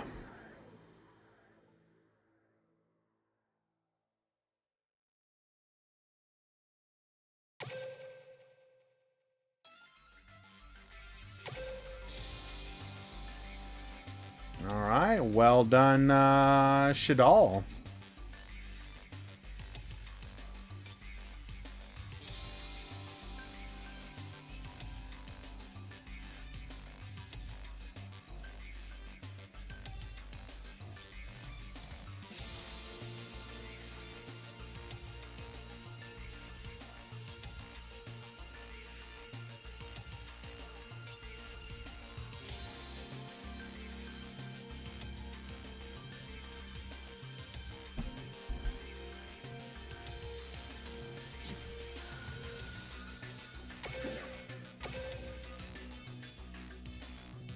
I'm not listening to your lies, Paris.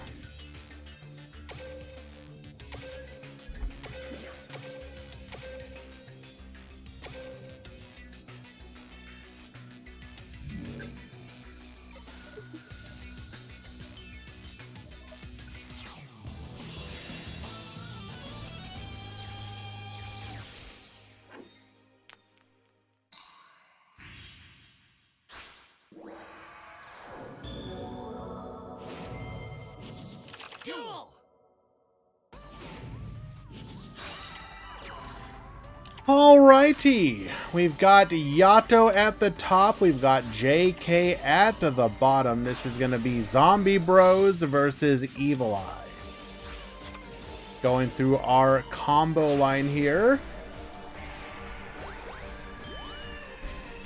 We are going to get Felgrand into rotation. Mizuki bring back the Chang-Chi, going for the Vampire Sucker here.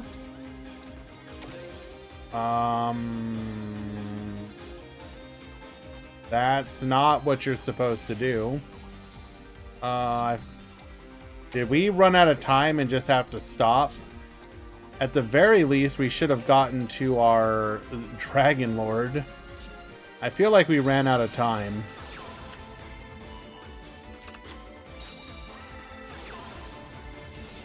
We do have Effect Veiler for the negate. That's okay. Evil Eye of Selene getting things in rotation. Basilisk. Gorgoneo adding a copy of Awakening. Awakening into the Cato Bless. We're going to go for the Break Sword here. Break Sword get poppin'. Paradoilia adds the Basilisk back to hand. And that's just going to be a quick and easy lethal. Top 8 right now is... We have Shadal. We have Blue Eyes. We've got Mayakashi. We've got Sky Striker. We've got TG. We've got Zombies. We got Mayakashi. And we got Evil Eye. Oh god. Hot new copy pasta on the block.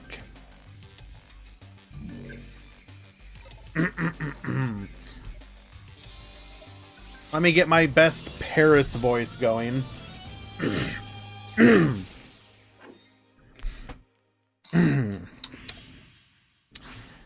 Back in my day, we would use skill, then summon a guy, then summon Safer, then boom boom go Gian Trainer, draw 3, search counter trap. It was so healthy, but then Shiranui's attack. Only the power of Didakro, along with the 3 back row, was able to stop it. But when we were just finding a way to play through the gnomes, Konami decided they should hit the most healthy deck in Duel Links ever. Good beginning, pretty crappy mid, and then it kind of ends pretty lame. Could do better.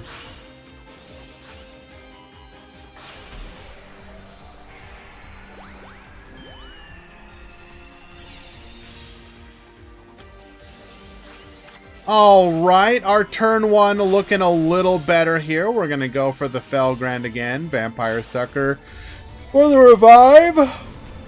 Hello, ICU. Thank you for pushing us back up to 120. Appreciate you, bro. Good enough for the 26 seconds it took to make? No, I'd rather have that time back if I'm being honest. Evil Eye reemergence with the Forbidden Droplet. Negate. 2 tokens to the field, or 1 token rather. We're going to go Basilisk, sending another. We're going to get the Paradoilia, searching for a copy of a Surzeal. Surzeal get searching, grabbing a copy of Evil Eye Selene. Selene effect.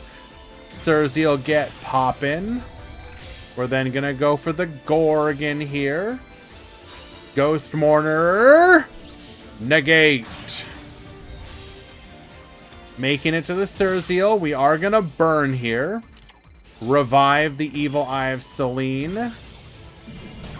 Getting in for 3,100. Pass back to you.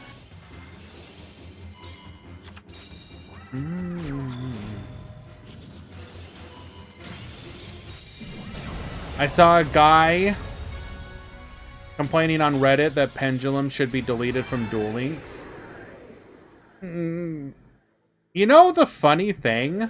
I unironically think that the limitations / buffs that they gave for Pendulum in Duel Links did a pretty good job of fixing the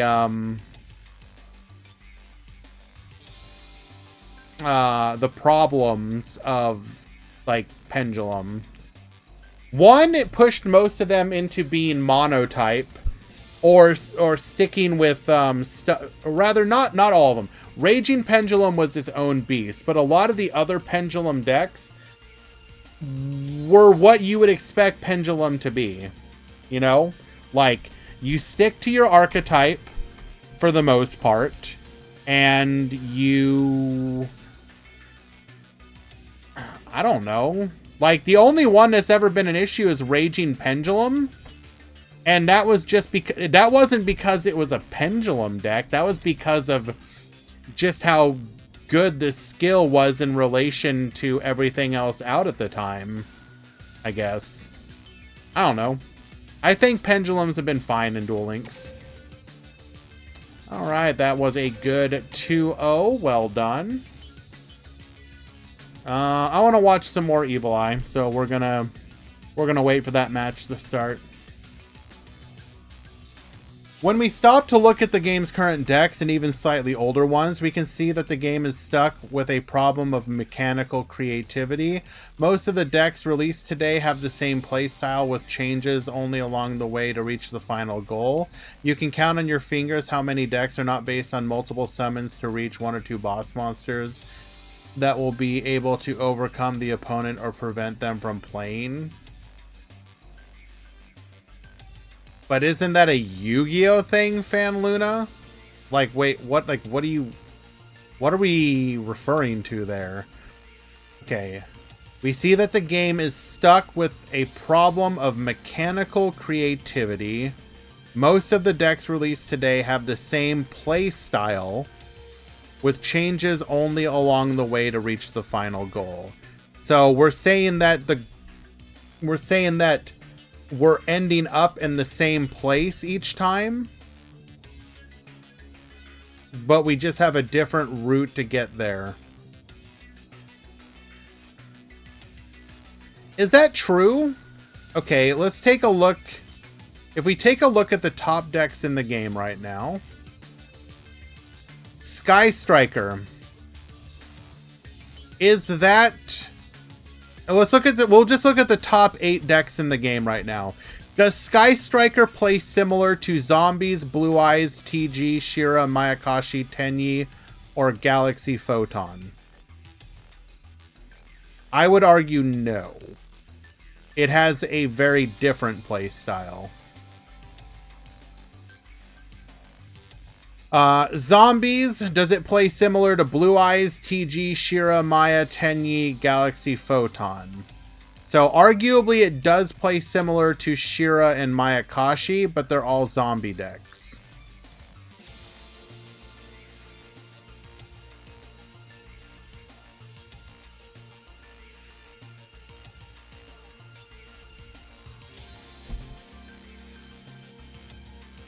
It doesn't play similarly to Maya.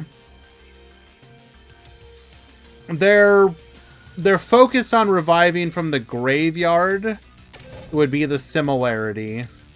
They both like to revive a boss monster to interrupt their opponent's plays. I think arguably you could say that they have a similar playstyle, but that similar playstyle is just they're a zombie deck, which... you can't really get mad at zombie decks on focusing on reviving from the graveyard. Like, that's kind of their gimmick. But sure.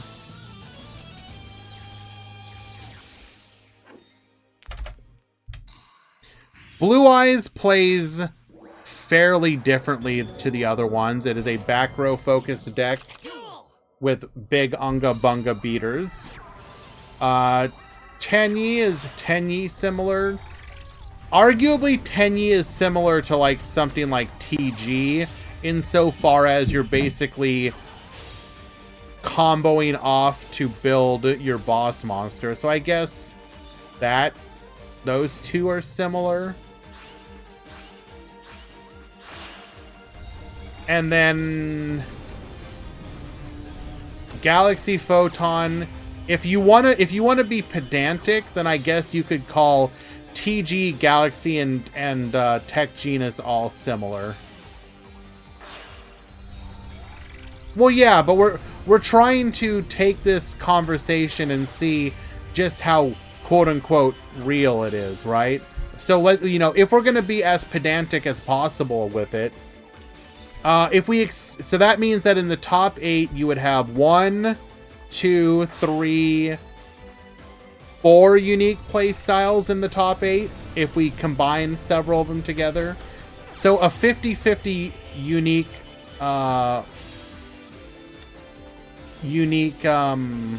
style amongst the top 8 doesn't seem that bad. If we expand it out to Live Twin, Cosmos, Cyberse, and Evil Eye, Live Twin would fall under the Blue Eyes umbrella of being a back row focus deck. Cosmo would be... Cosmo kind of doesn't fit the mold of the other ones. If you want to be pedantic, I guess it's kind of like zombies in that you're tagging out for interruptions, but we'll call it a main deck focused deck and put it in its own pile. Cyberse could conceivably be put into the Tenyi Galaxy Tech Genus pot, and then Evil Eye would be a Towers style deck, which is different than everything else in the list. So that would be 6 different play styles in the top 12, which maintains the 50%. Well, again, Paris, we're just trying to be pedantic here. So I don't think I agree with what Fanaluna is saying. I would say that you have 2 play styles or 2 decks for every 1 play style in the meta currently. Yeah. It's an interesting thought experiment / discussion though, I suppose. But also, like, I do wonder though, how does that apply to like Yu-Gi-Oh as a whole? If we go look at Master Duel, for example, you have Snake Eyes, which is a combo, what would you call that? Layered combo deck. Labyrinth, that's going to be a back row deck. Tearlament, God, these stats are wild. Tearlament, which is a layered combo deck like Snake Eyes. Super Heavy would be a boss monster combo deck. Branded would be... Is Branded layered? I guess it's kind of a layered combo deck. Well, mid-range, we'll call it mid-range, sure. Unchained is layered or mid-range.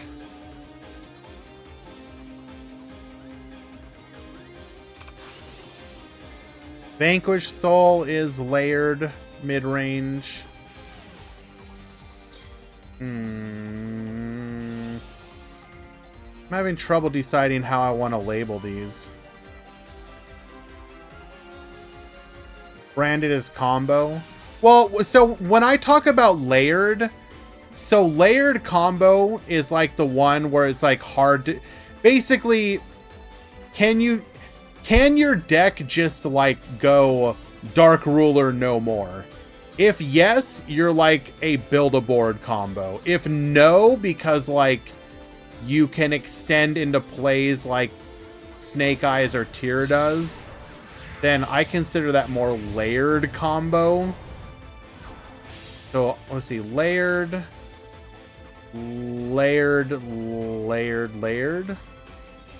Build-A-Board, Build-A-Board, Build-A-Board, back row.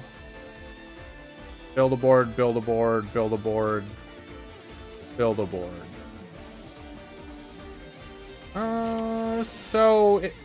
There's a little less variety, but it's not that much worse in Master Duel, I guess.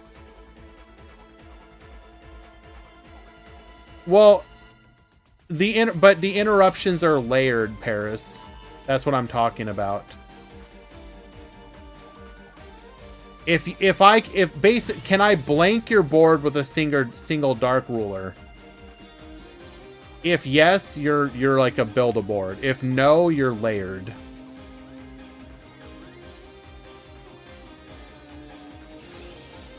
Not that it's necessarily not any negates, but like the whole thing with Snake Eyes is that it's like you're like breaking down walls of defenses. If you get through the first, same with Tier. If you get through the first layer of defenses, they usually have another one like, oh, you stopped me from doing X, but I can still then go into Y.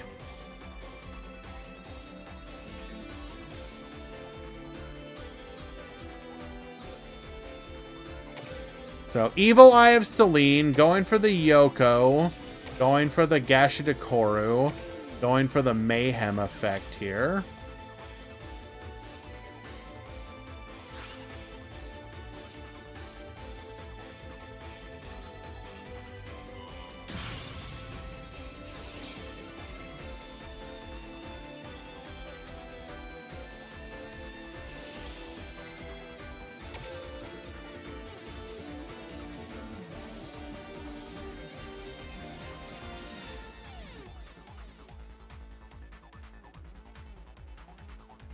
Not really the conversation pairs, but sure.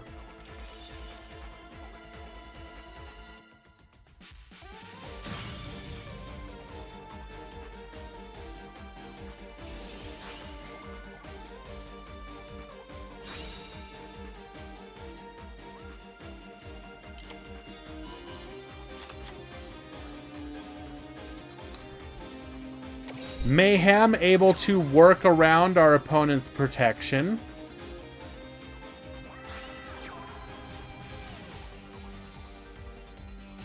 Once again, I will always be fascinated by Yu-Gi-Oh! Terminology. So obviously we had the monster that is untargetable. Mayakashi Mayhem activate. Send the one monster with the lowest attack your opponent controls to the graveyard. Your choice! But you're not choosing. I'm coming, Ruginary. Send proof to help channel.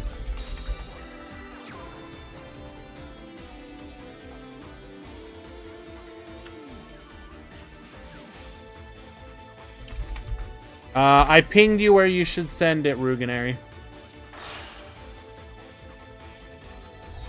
I pinged.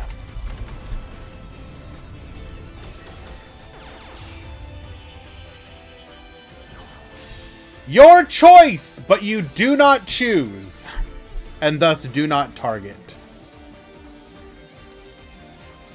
Unfortunately, looks like this is just a bad matchup for Evil Eye if our opponent gets access to the trap. Or we need to keep one of the other monsters on the field to soak up the end. Right, Steven, but the point is that even then, it still wouldn't count as targeting. I am personally making fun of the fact that you choose something, but it doesn't count as targeting. I've always hated that about Yu-Gi-Oh! When I was younger, I would get into so many arguments with people about stuff like order to charge. And it's like, order to charge, you know, well, I mean, obviously that was a different time and whatnot, but it's like I'm going to order to charge that monster that can't be targeted. And it's like, okay, but how are you choosing that monster? I'm pointing at it. Okay, but so that counts as targeting, right? No. So you chose it, you targeted it. No. I'm indicating it. So you're choosing it, which means you're indicating that you're targeting it, right? No, but yes.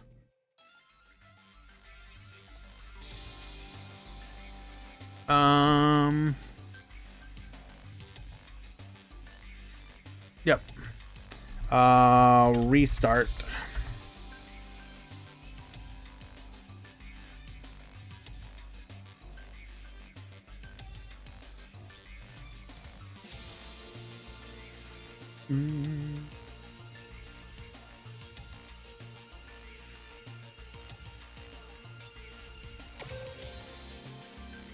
Basically, what I'm saying is non-targeting, targeting should never be a thing. Thank you for coming to my TED Talk.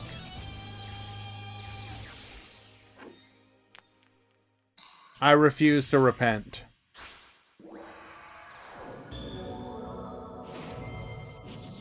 Duel. What would out Casitas then? Beating over it! Also, don't design stupid cards like that unless they are meant to be true boss monsters.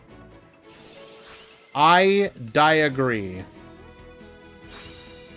So, Ilrain, this is not about language. This is about the concept. How do you choose a monster that you don't target? I understand that targeting is a keyword. I understand that now. But I'm saying that if you say, I'm gonna activate this card that banishes one of your monsters. I'm like, cool, which one? Then you're gonna point, or you're gonna say the name, and I'm gonna be like, oh, so you're choosing that one? And you're like, yes. Oh, so you targeted it. No. I'm saying that doesn't make any sense to me.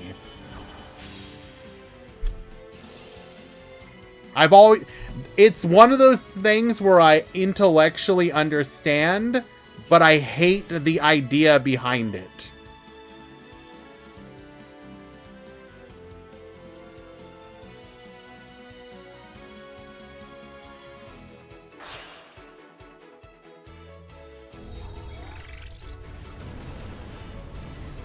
Sounds like you're just bad at the game, not gonna lie. Yes, true.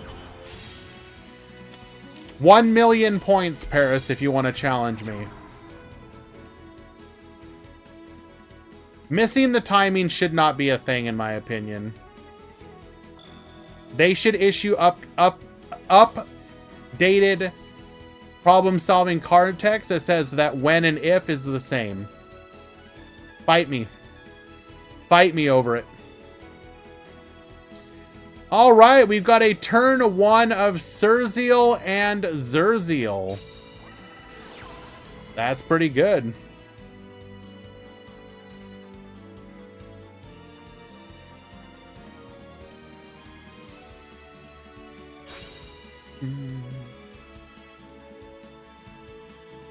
Also, what was that I missed? You know what I hate, though, Grand? People saying Shira is fine. It's not fine. The deck needs to die. I hate Shira so much. That deck is so cringe and unskilled. So close to glue eyes. You can literally taste it. Tachyon was way more skilled, and I can't believe people didn't like... Okay, is that... Oh, that's literally copying Paris. God damn it, Hugh! You made me think that you actually had something interesting to say. And you're banned.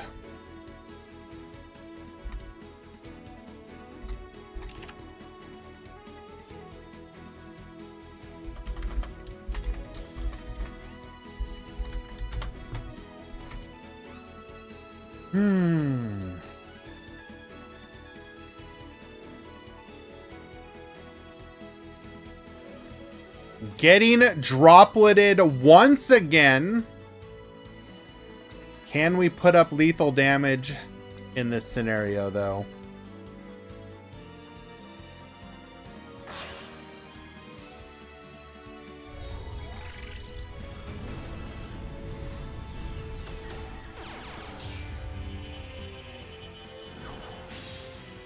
An old man and a young child walk out in front of your car. Which do you hit?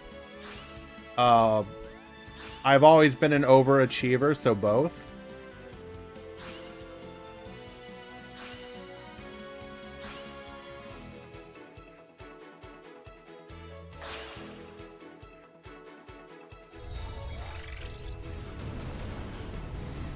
Did you know that Gashidakoru, the skeletal Mayakashi, is the highest level zombie and the only level 11 zombie in the game?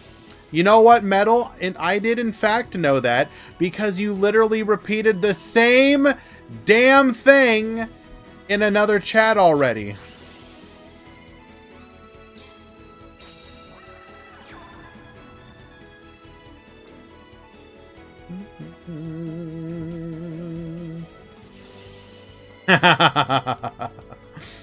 Good to see you though, Metal. How you doing? Taking a break from grinding the study game.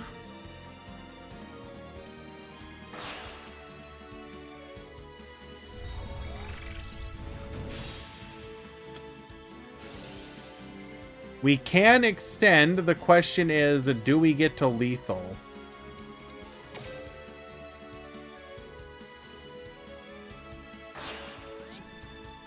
I think we can.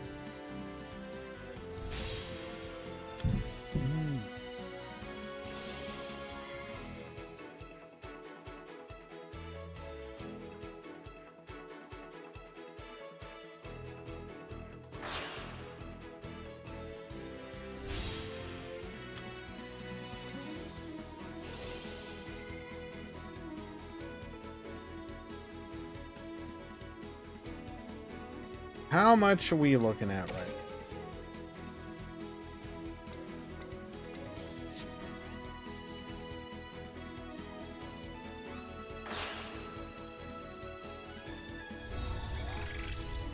This might already be over.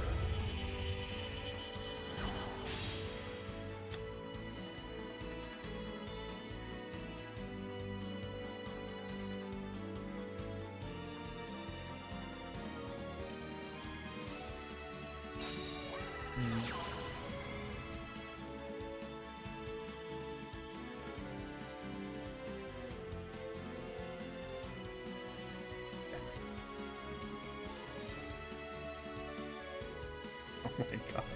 Paris, chill, my dude. Wanna know what, Grand? I just can't with you supporting the Shiranui Rajine, oppressing the innocent Mayakashis, and slandering the Tachyon, who fight the good fight against the oppressive totalitarians. The counter-trap searching was only stopping the storm of Shogun sagas coming at you, with 5,500 to take away your offspring and whatever life you could create under their iron-fisted rule. No. Yes, Rain Down is correct. We will not support the Rajine.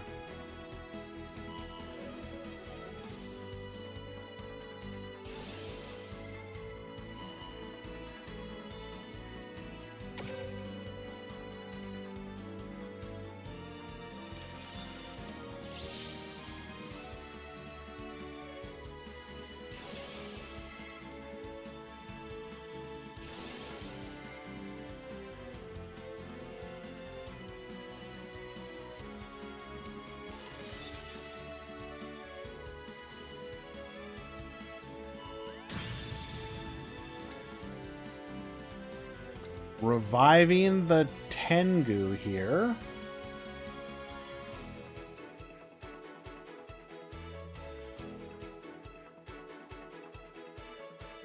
I give Paris lots of inspiration.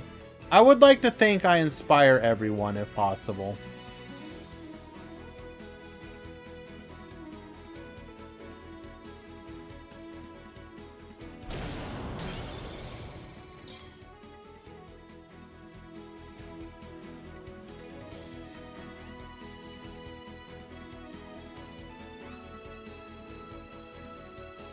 We're looking at another 1,200 damage here.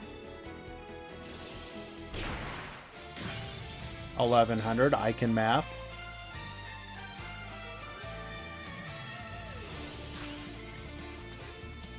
Yukiona for the revive. That will be lethal. Lemon takes it in a 2-0 victory. Unfortunate for Evil Eye here.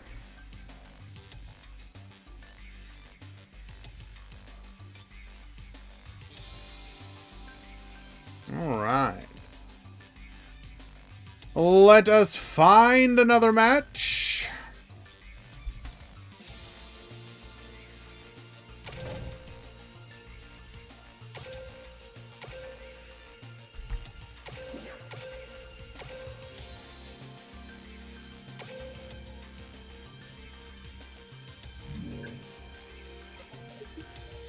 Oh, it's all good, Lemon. I actually didn't. I didn't commentate too much about it. We were kind of having a bit of a rant. Paris has been one guying me like the entire stream. Duel. And I don't know. I guess I've weirdly been okay with it.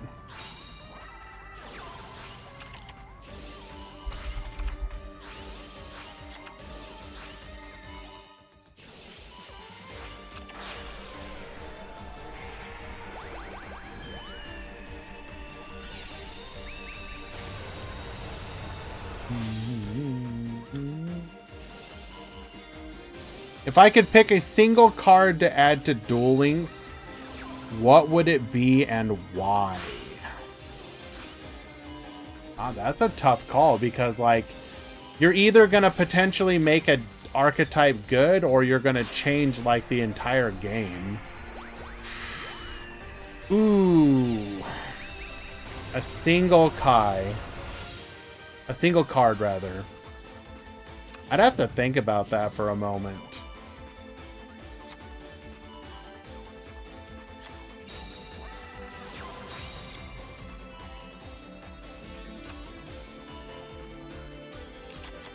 It's gonna be a pink card.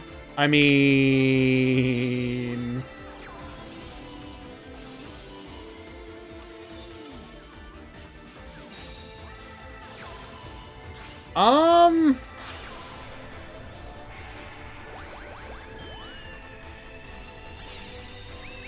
Honestly, if I'm honest, like, my first head went to what would happen if Shaddoll Fusion was available to everyone.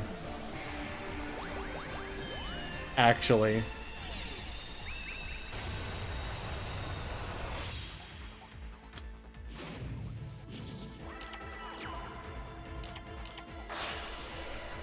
That's boring, I guess.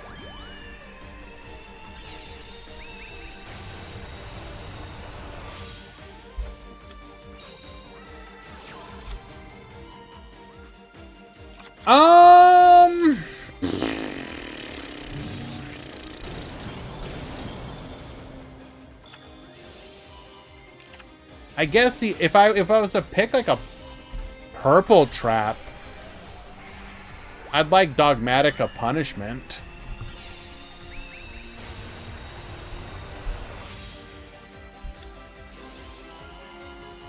Yes.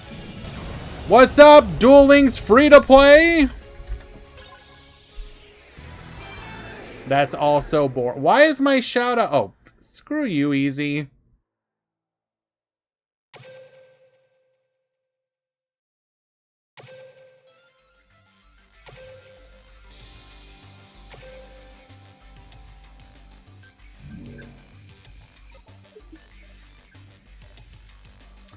One card. One card. One card. One card. One card.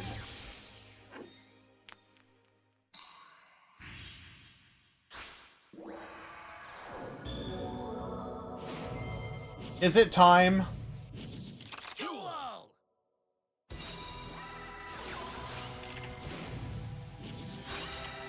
No. I don't know. I'd have to think about it. You're putting me on the spot. Also, Paris continues to one-guy me. Going for the Crow. We're going to be able to revive here. Third burial of the stream. Going to be able to get to our Mad Mauler once again.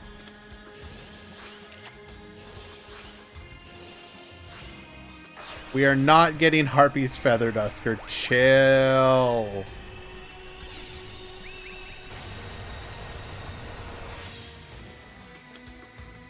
I've been wanting Red Eyes Darkness Metal for a while. Fair.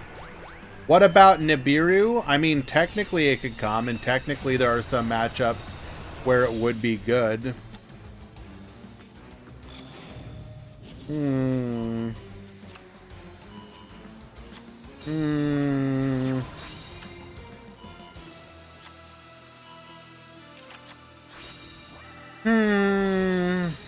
Yeah, I don't know. I'd have to think. I'd actually have to spend some time thinking about it.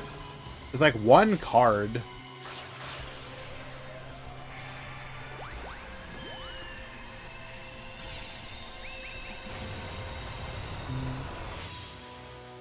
But if you're talking about... If it's a single copy, though, would one Nibiru break the game? I mean, yeah, probably. Because if you have it, you have it. Quarion, get Bonishin, and then we're just going to be able to clean up from here. Bismuth will take game number 2.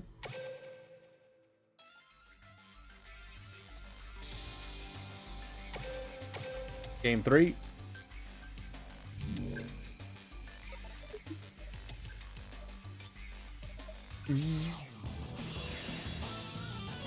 Well, the question is, if you could add any one card to the game, what would it be?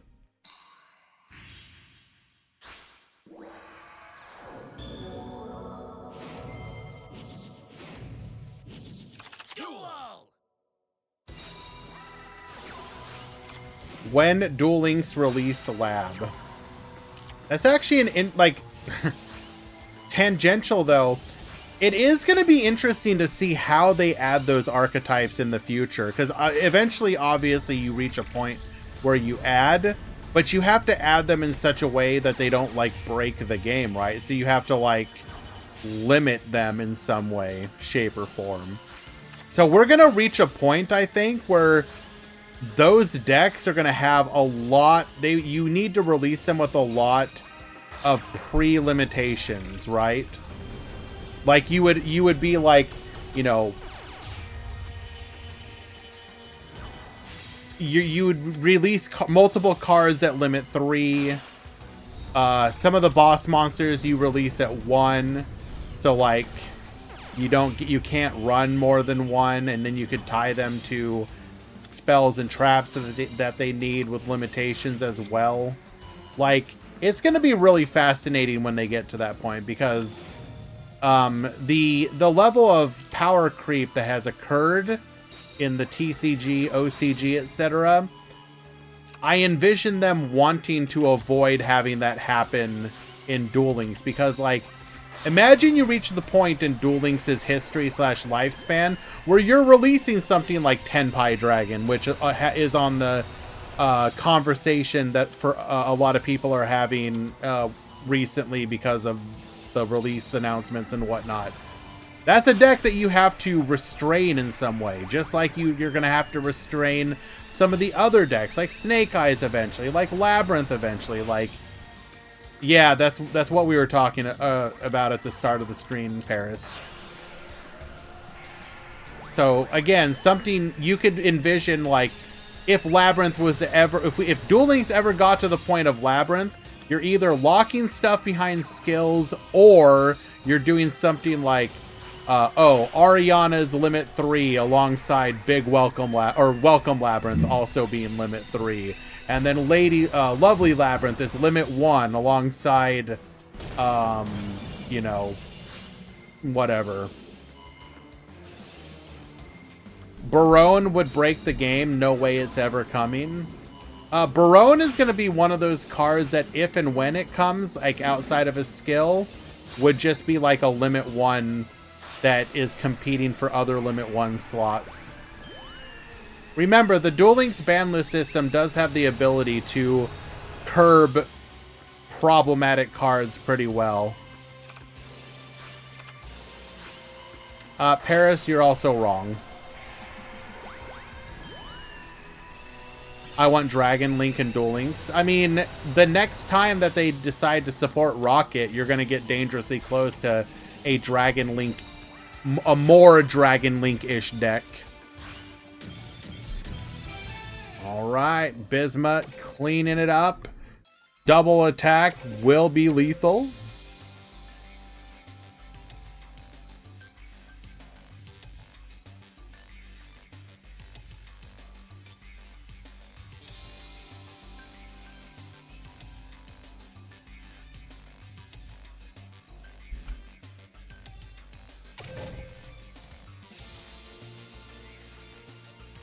Oh, time. Yes, I didn't notice.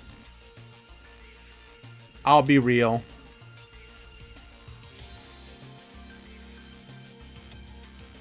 Today is one of those days where I'm just like fully engaged with chat, and I do apologize for that. It happens sometimes.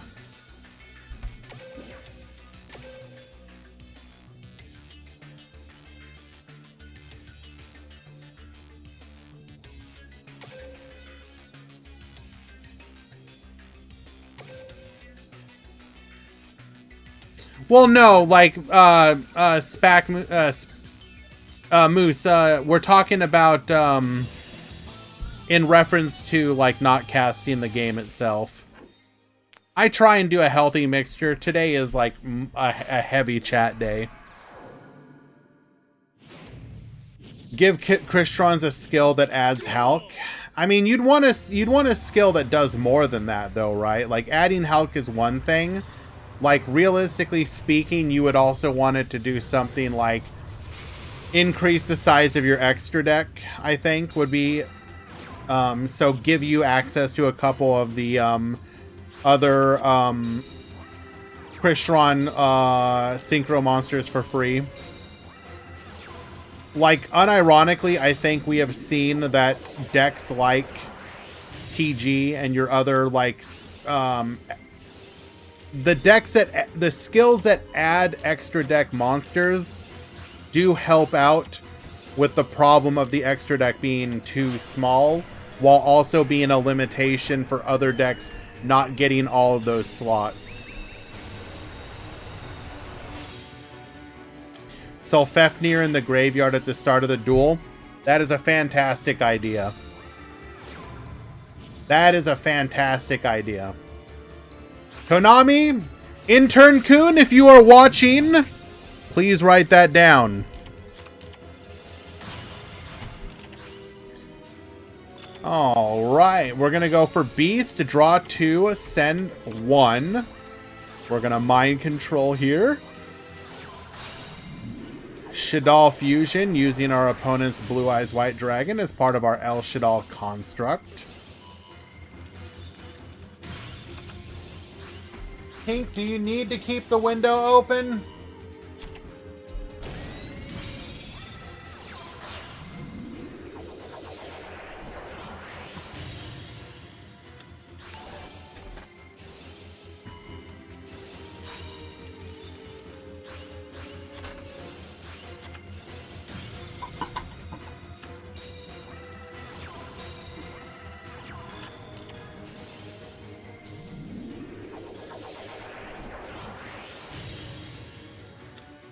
Yeah, that's right, Tink. Move. Get bullied. Every time I go to close the window blinds because my cat's pushing them out of the way, she then just peeks out and stares at me, which keeps them open. Lay down. No harass, kitty.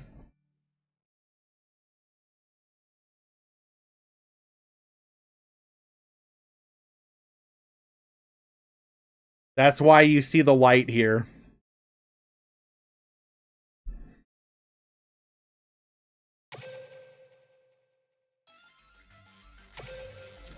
This was a error game, so we go to game 2.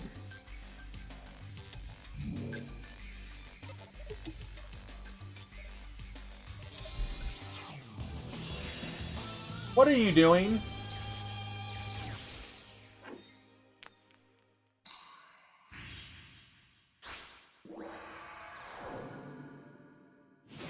No, please, Paris, tell us more. Okay, Dragon Spirit of White. We're gonna grab a copy of Successor Soul. Alright. Let's just double check here. We are main decking it. Good. We're going to immediately Successor Soul here into a copy of Blue Eyes. Dragon Spirit of White, force out that back row. We do not get to play the game. White Princess will allow us to survive, though.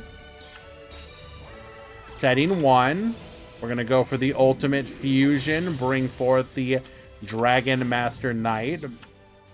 Grabbing another copy of Ultimate Fusion, going for the Dingirsu, get sending.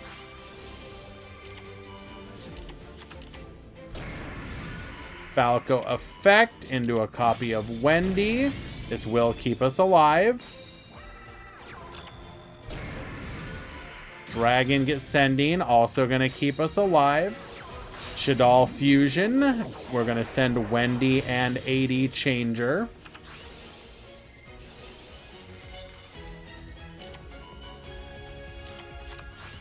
Oh my god, paint. Crackdown, get yoinkin'. It is going to keep us alive here.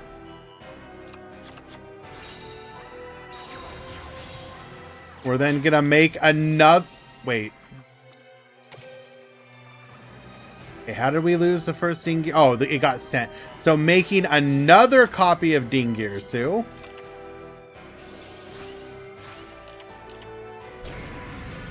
Dragon effect, get sending. So we are left with nothing currently. Shadal fusion into a construct.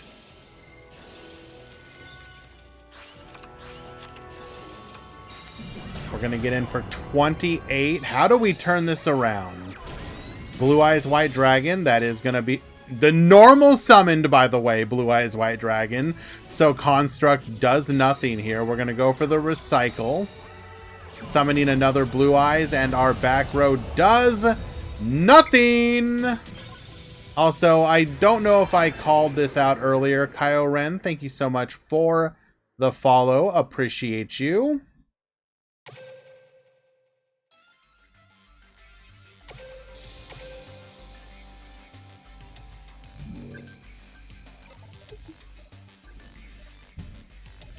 Yeah, so she...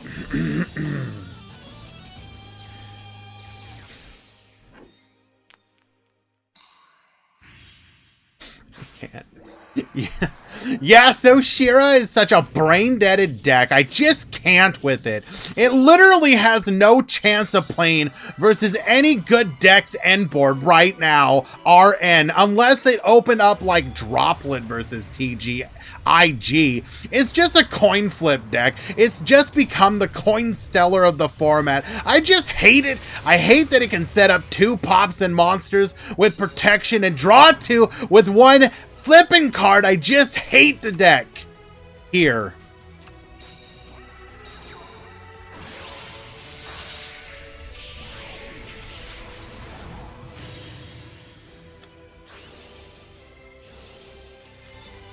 Okay.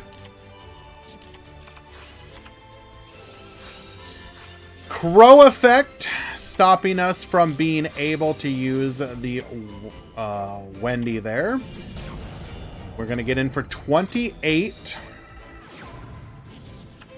Normal summoning Dragon Spirit of White. Wait, did we hit another ad? Oh. Okay, my bad. Sorry about the edges.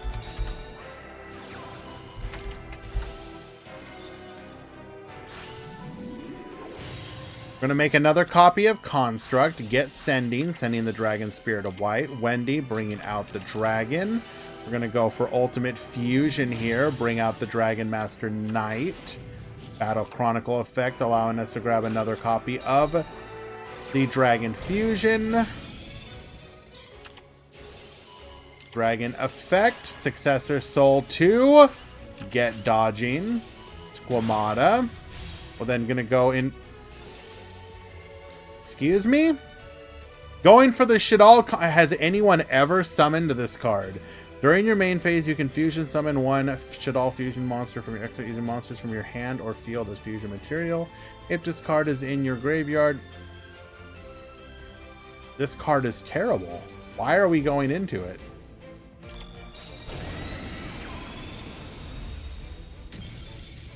Hello, Chaotic Chibi.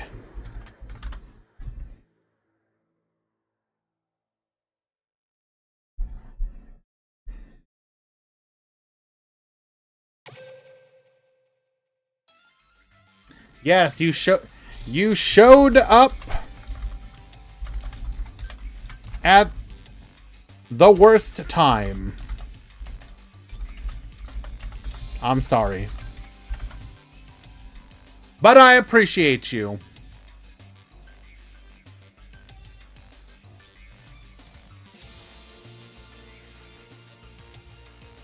Alrighty.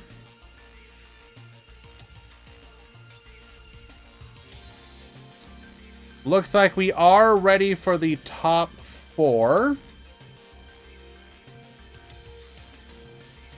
Lemon, Bismuth, Samir, and Kaitos.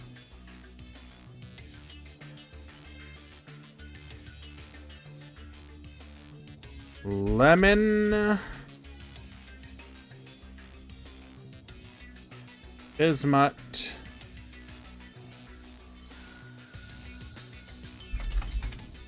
Samir, and Kaitos. Top 4 has begun.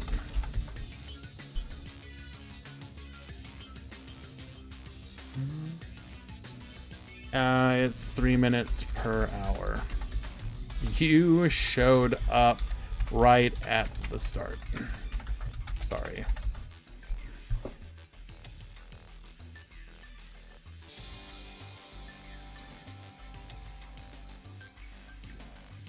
Yo, Bentai! Wait. Do I not have bits? Oh no, I don't have the bits set up correctly. Oh my god. I'm gonna have to fix that. I'm so sorry, Bentai. Cheer 100!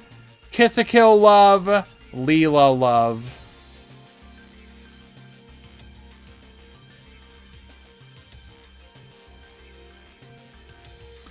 Well, I appreciate that very much, Bentai. It does mean a lot to me.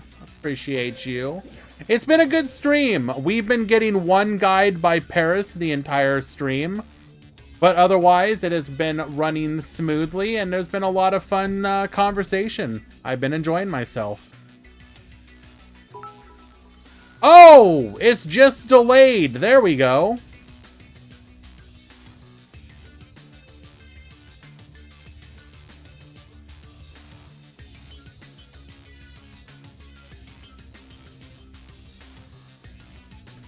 It didn't read it out, though. I do have to get that part set up. Okay, so it's working 50% of the way there. That's good to know.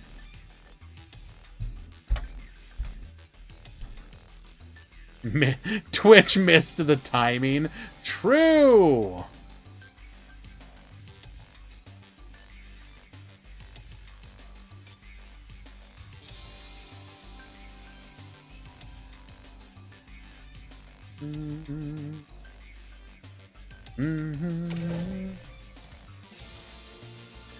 What do you think will have the highest spots in the top 100 of the KC Cup this time?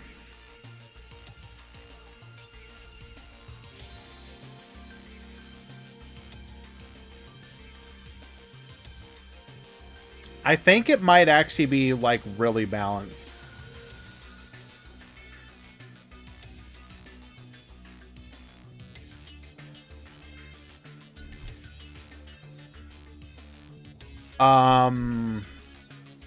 But if I had to pick one, it's probably Striker or TG.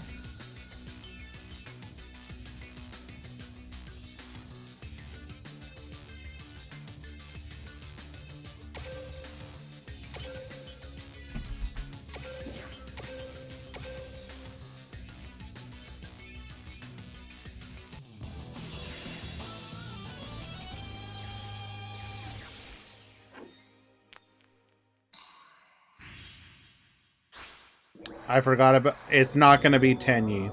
You're not making it with Tenyi, dude. I don't care what David said.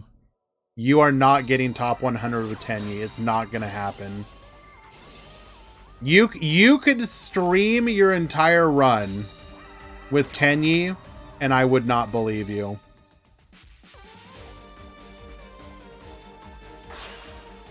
Will any cards get hit after the KC Cup, or will it be an unbanned list? I honestly think that we will see some hits, but it won't be too heavy-handed. I don't think too much in the meta demands answers. But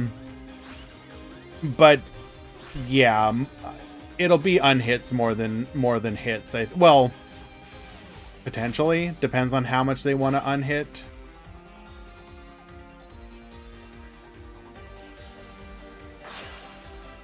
I'm just saying you can't do it, Paris. That's all. Like my tentative, I talked about this a little bit earlier, but my tentative suggestions for hits is giving Sky Striker a limit 3, probably the field spell to remove stuff like mind control. I don't think Sky Striker should be able to run mind control or limit 3 traps. So that's what I would do there.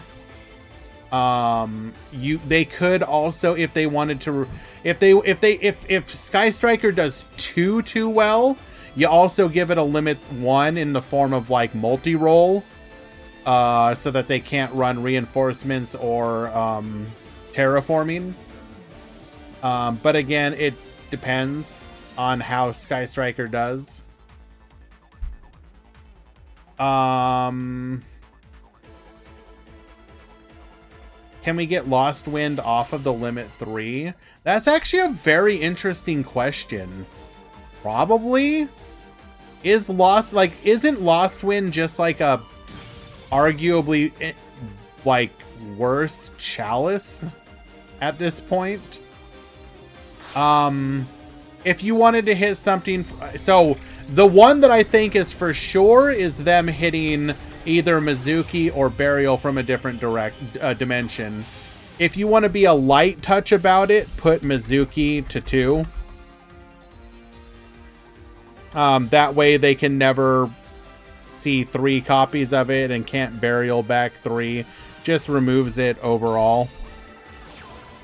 If you want to be heavy-handed about it, you do Mizuki plus Burial to 3. That's going to be the heavy-handed version of it. Blue Eyes, if you want to hit one of their cards to 3 to reduce, like you could do Dragon Spirit of White to 3 or something like that. That way they have to choose between Dragon Spirit of Whites and Crackdowns or other limit 3 traps. That would probably be the more aggressive hit for it.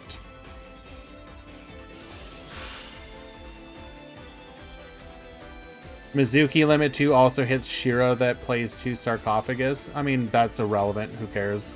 I mean, if you're saying that's a good thing that it also hits that, then I agree. If Tech Genus ends up being too good, then I would suggest putting Halberd Cannon to 1 to alongside Herald, so they can't have both.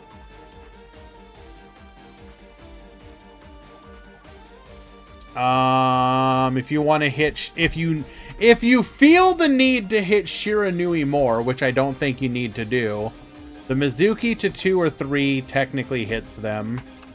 I don't really feel like Shira would need to get a hit.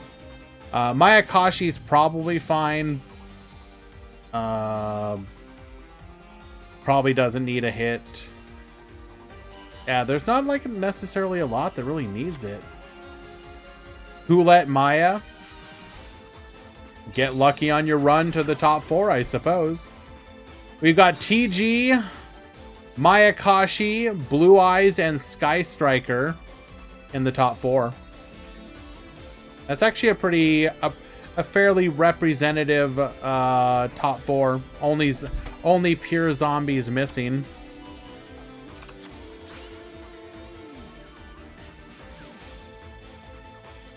Why everybody wants... So the thing that people don't like about Zombie, Jay, is specifically when zombies use like 3 Mizuki in a single turn and you think, okay, finally, their turn's ended. I'm going to be able to do something. I have a play next turn. Then they're like Burial from a different dimension, summon back 3 more, or put 3 Mizukis back into the graveyard, and you're just like, oh my god, are you kidding me? That's the moment people hate.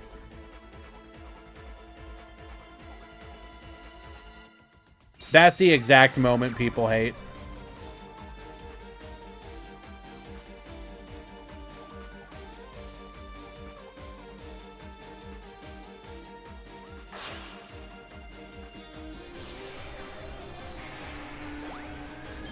Just hit Burial. Well, again, you're trying to figure out a way to hit... What does Burial do, though? It brings back Mizuki, right?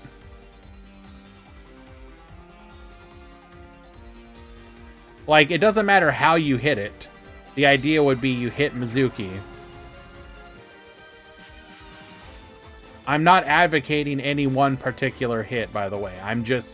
I am simply stating the problem and a solution. Hit Burial so Magnus will get nerfed. No! Leave Magnus alone! Come on! I like that deck. Come at me, chat. I am a Magnet defender.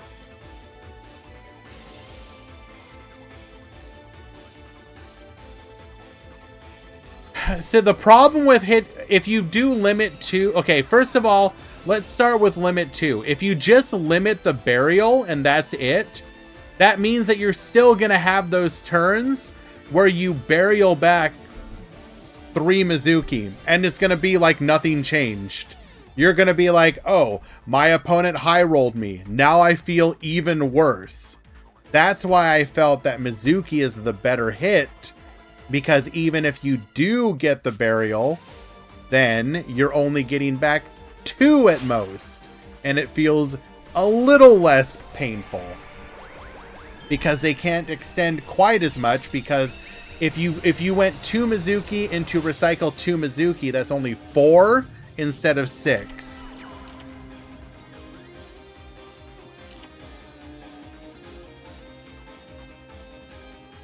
If you want to hit both of them, that's all. That again, I listed that as an option. But again, it's going to come down to how badly the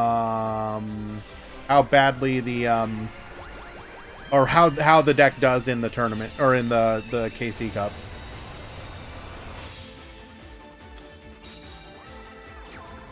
And I think Hans needs to be timed out. Again, Jay, you're missing the point. If you just hit Burial, you're not hitting the power, just the consistency. We go for the Onimaru OTK. Bismuth takes game number 1.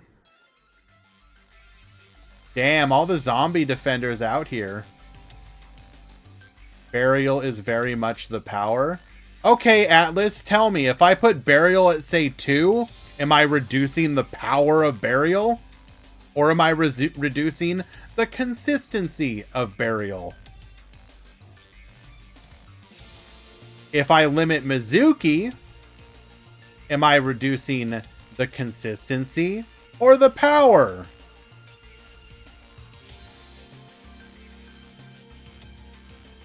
You reduce the power of the deck because it sees the power cards less. Atlas, I know you're not that pedantic, bro. Come on. How is... In what world is limiting Mizuki consistency? What are you... Literally every card in your deck sends Mizuki to the graveyard. How is that consistency? Burial is consistency. Will you draw Burial this game? I don't know. Do I get 1, 2, or 3 copies? Am I sending Burial from the deck to my hand? Atlas, you cannot be serious right now, dude. Aren't you, like, literally a math major? Like, I need to talk to your, professors. I need to, like, report you for, like... I need to take this clip and, like, send it to them. Duel.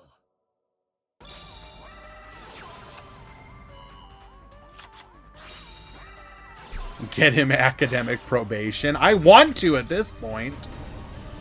You cannot sit here and call a Mizuki limitation consistency, but a burial limitation power. Jesus, Rimini.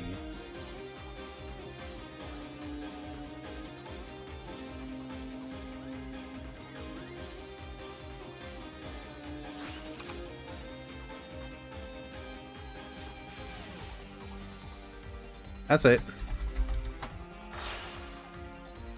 Burial is the ceiling of the deck. Out of curiosity, Atlas, what is Burial doing?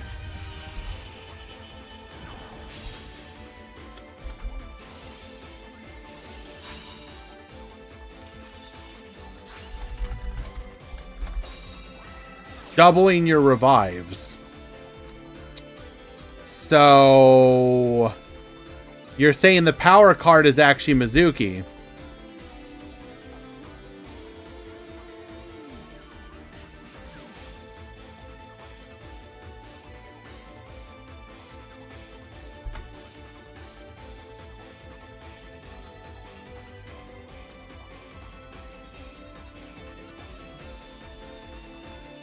Why would Twitch's API returned an error? Bruh, what?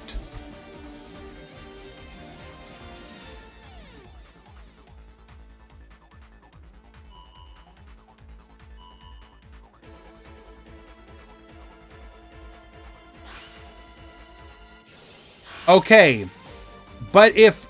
Oh my god, I can't believe we're having this conversation. Your Mizukis are multiplied by your burials. But all you need to do is see your burial.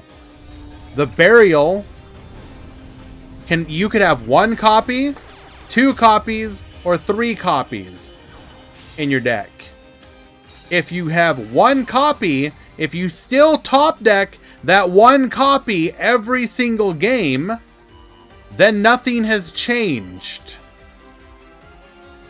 Correct?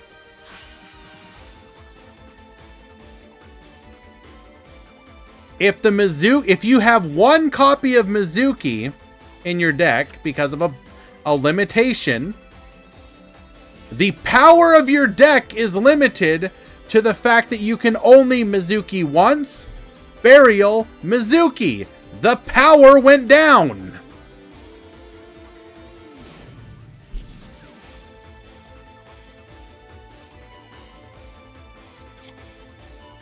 No, it went up. Jay, nobody hates zombies. Chill, dude. We're just yapping.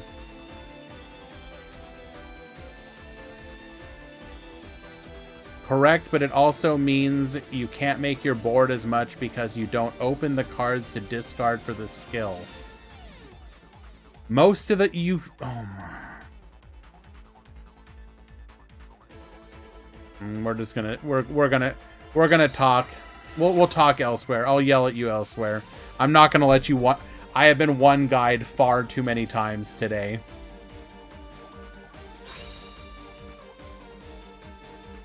I will one guy you to death.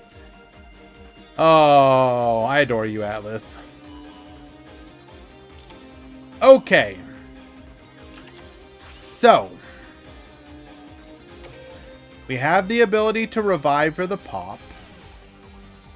But we have no back row. We could have a hand trap. We're going to have to stop our opponent before they get to Herald.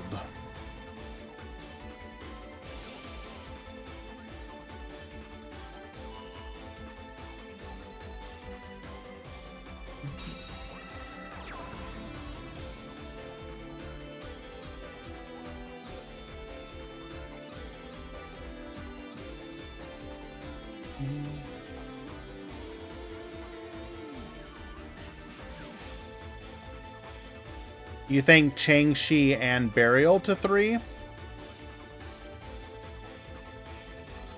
I mean, you want to see Chang-Chi, so that's a pretty big hit.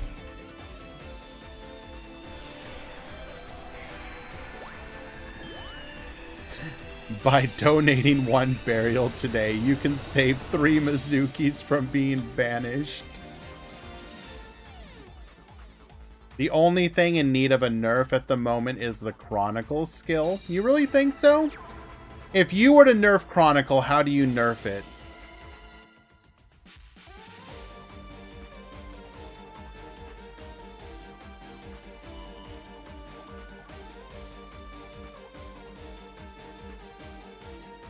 Not infinite? I don't think limiting it to twice per duel really affects it that much. Like, there would be edge case scenarios where it weakens it. Return to add a card.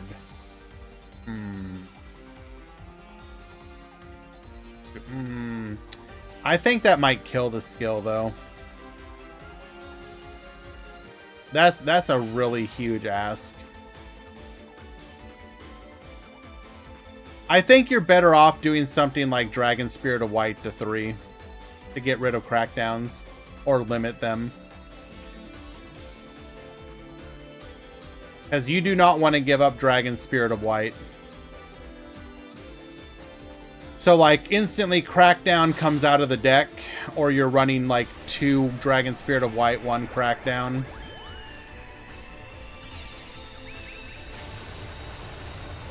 If your opponent is, like, not crackdowning you, I think the deck is way less oppressive.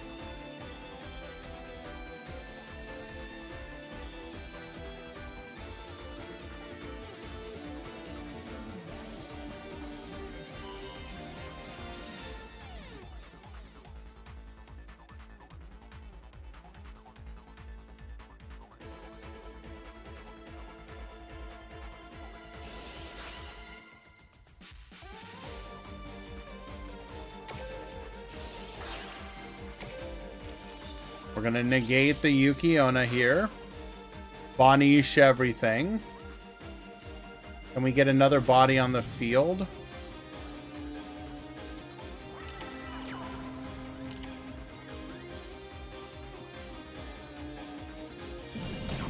No. So we are going to get another turn.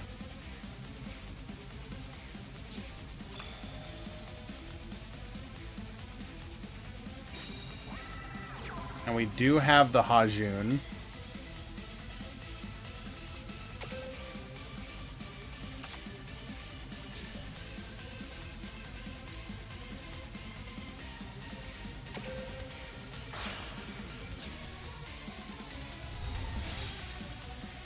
We're going to be able to start the climb again. Make Galaxy Photon skill not once per duel. Dynamo, chill, bro.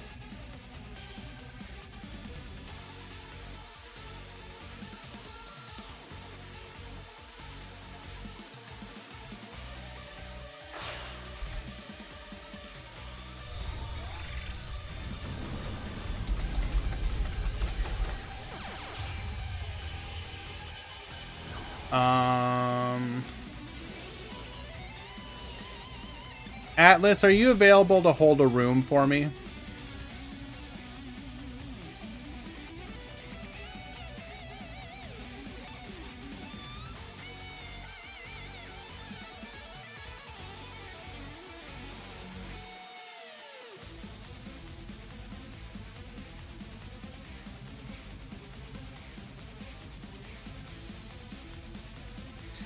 Speaking of killing skills, I wonder if they'll ever look back at older stuff and buff them over more power creep replacements. Unfortunately, no. They should, but they don't, and it's kind of unfortunate.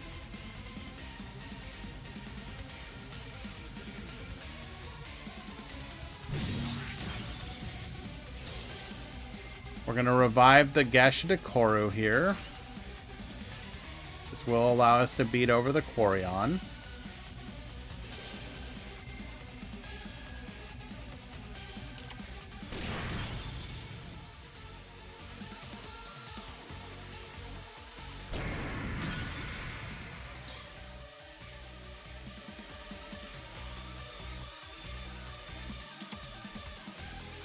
My pipe dream is that they revert the coin flip skill. That would be nice.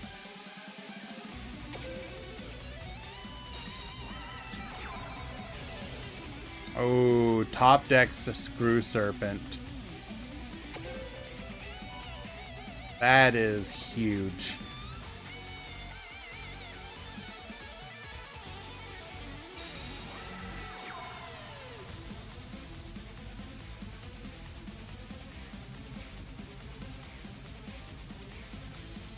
Brings out the Booster Raptor as well.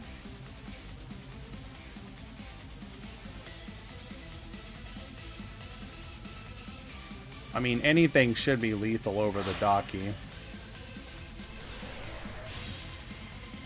Bring out Hama.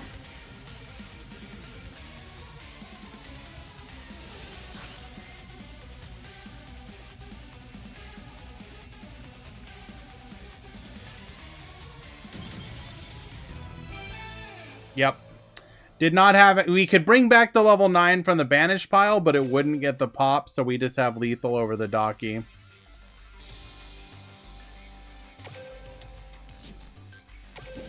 Okay. Go see if we can catch the other side of the bracket.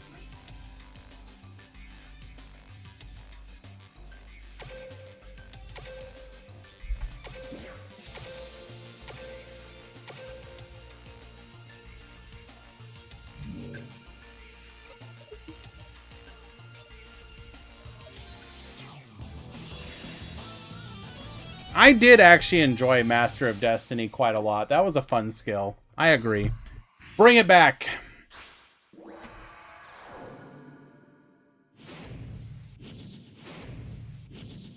Duel.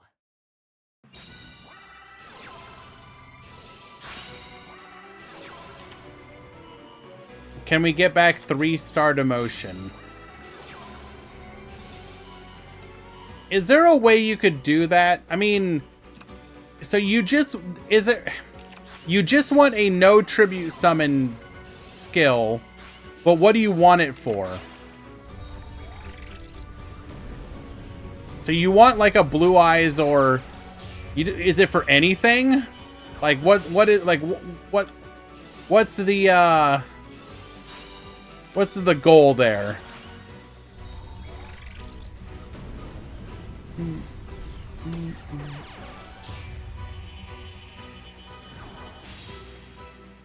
Wouldn't Master of Destiny use Orcus? They absolutely would, yes. All right.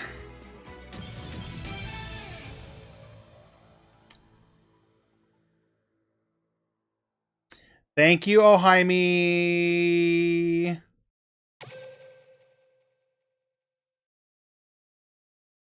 Eagle Booster Scoop. Nice.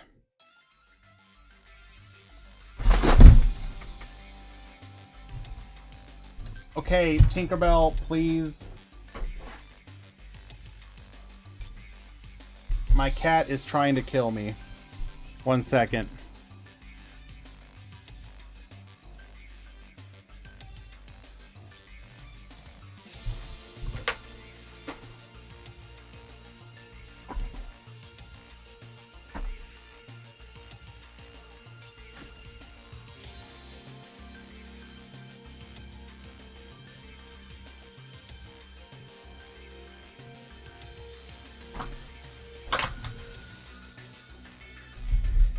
So my cat just knocked over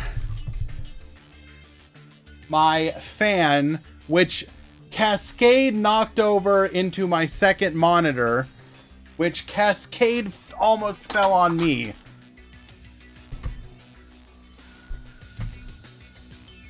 Thank you, Tinkerbell, for trying to murder me.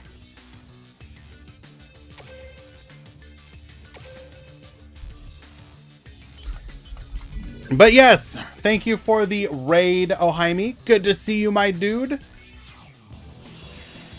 Were we doing some KC Cup? Wait, no, you played in today's tournament. I think you were out, though. Did you end up going and playing some KC Cup afterwards?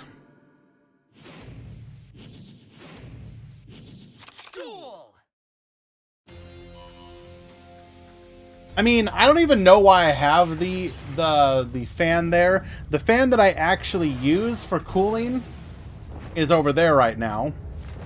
This one's just like an extra one we got. Whoa! Hello?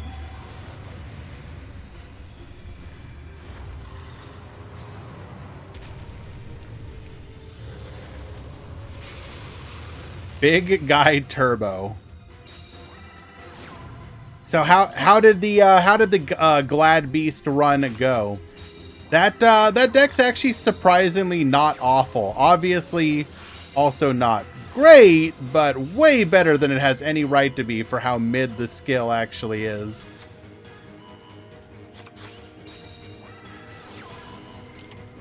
We're gonna go for the ultimate fusion here, allowing us to dodge this afterburner. I think I threw both games. Fair. Making a copy of Kagari here, grabbing back another afterburners. It's going to allow us to take out this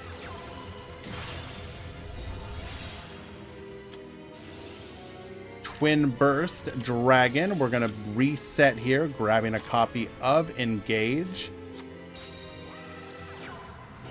Did we just not attack?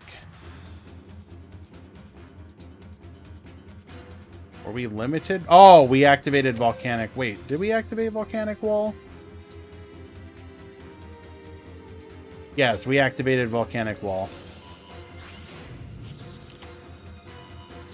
Alright, Dragon Spirit of White sending or banishing the multi-roll, going for the Summon Breaker. We're going to go Ray into Shizuku, Successor Soul, get sending.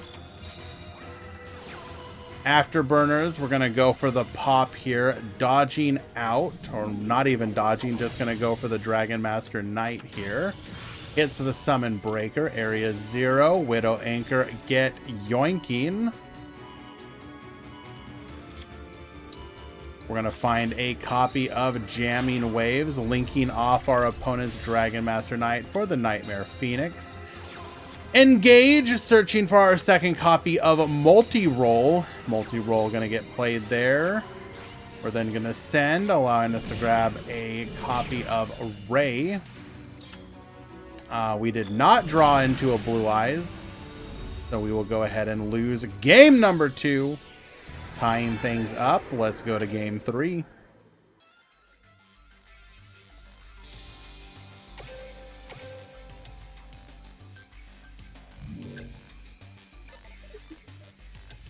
Also, muskets still play like muskets. Are we even missing from anything from muskets at this point? Magical musket. 2 traps. Duel. One of which would be busted. Okay.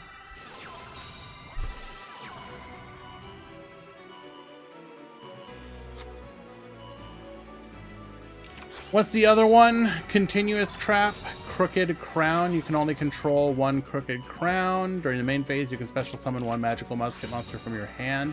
And if you do, if your opponent's main monster zone and that monster's current column is unused, that zone cannot be used until the end of this turn. That's weird. That's a weird effect.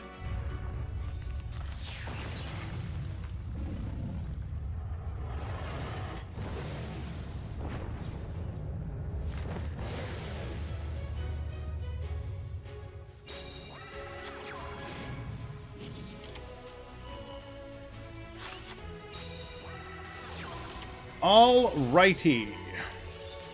Going for the ultimate fusion here. We're gonna go 8.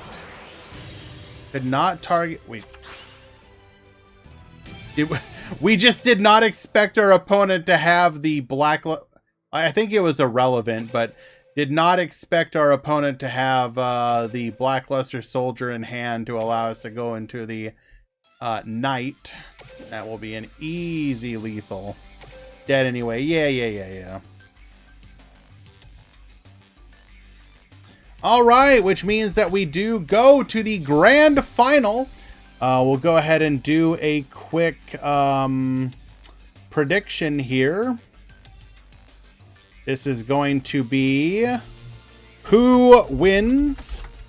Bismuth, TG, or Kaitos, Blue Eyes. You will have 2 minutes to vote.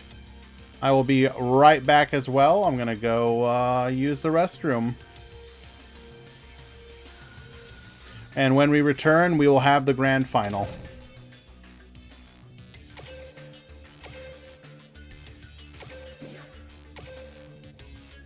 All right. Be right back, guys.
Duel.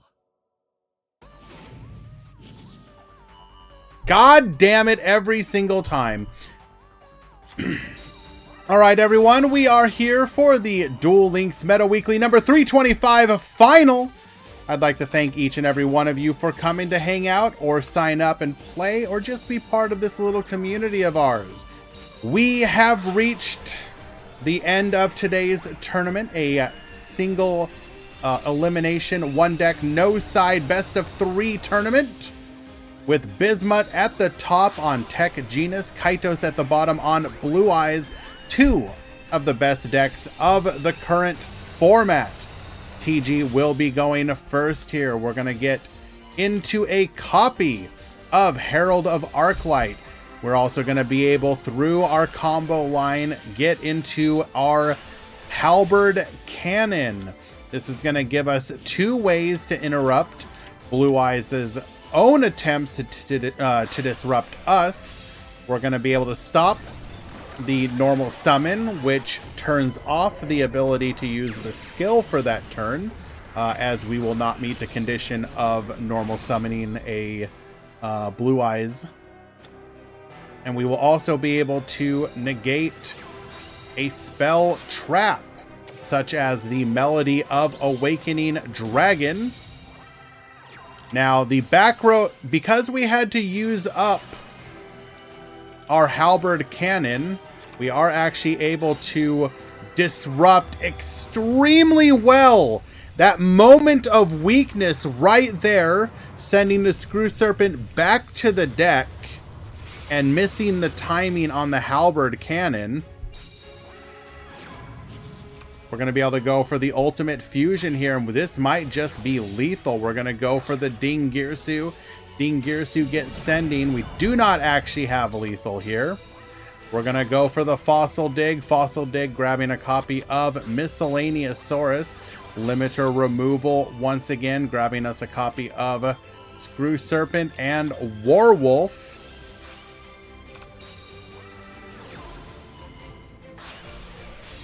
We're going to make a copy of Star Guardian here. Star Guardian adds the Screw Serpent back to the hand.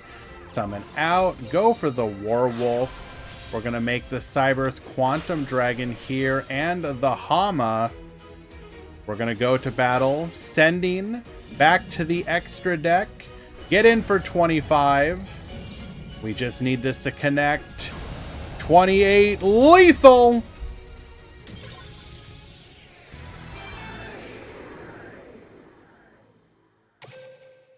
TG saving it at the end, game number 1.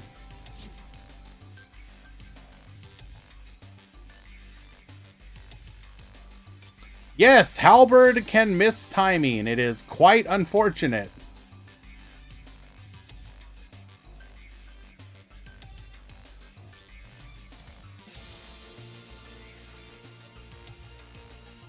Game 2.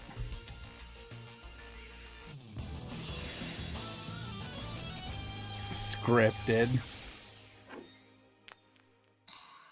All right, Blue Eyes gets to go first here. Show us that Dragon Spirit of White set 3 pass.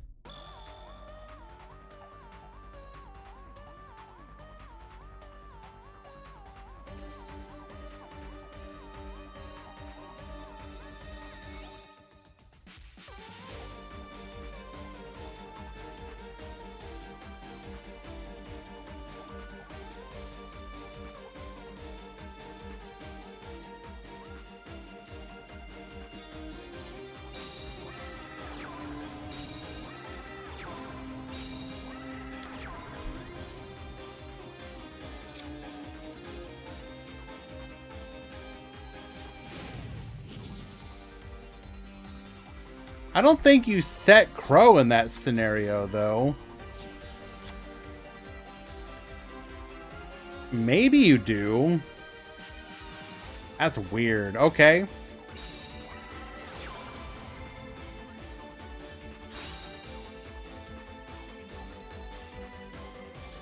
We're gonna go limiter removal, discarding a Booster Raptor.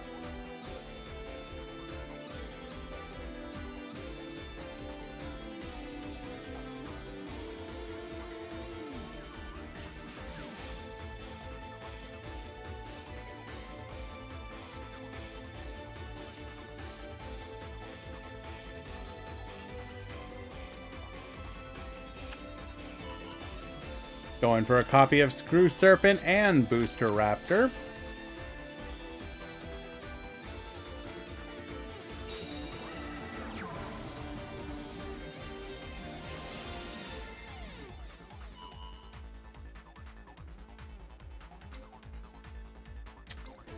Our hand must be...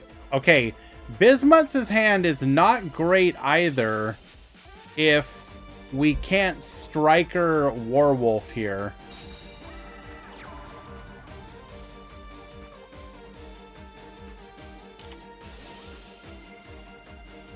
Enemy controller. It is the Crow as predicted. We are going to yoink the Screw Serpent. Forbidden Lance, protect.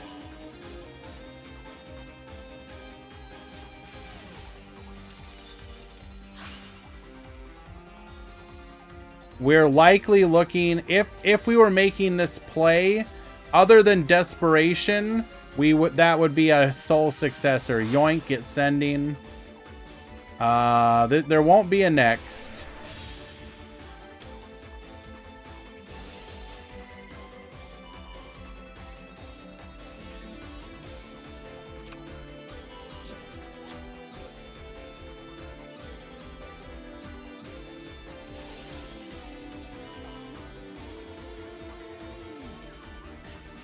We're going to go for the Herald just to insulate our plays here.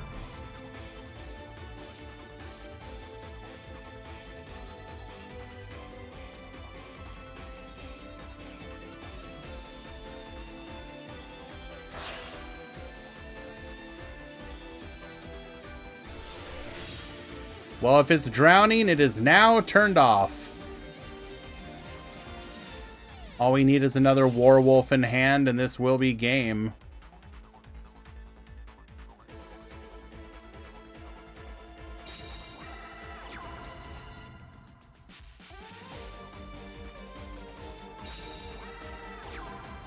Okay, that also gets it done.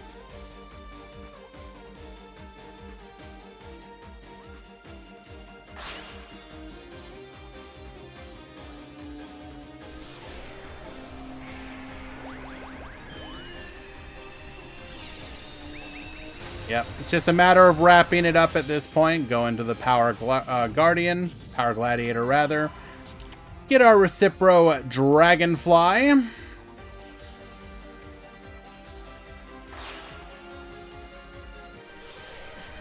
Make a copy of Blade Blaster. Don't even need to do this, but heck it, why not? Dragonfly, go ahead and tag them out. Bring back the component pieces.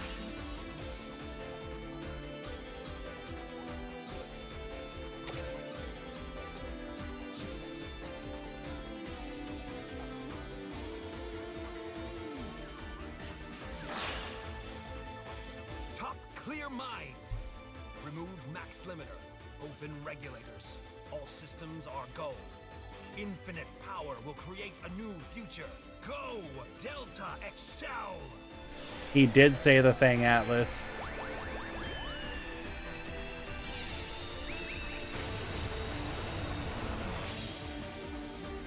Come on, Tech Genius Halberd Cannon!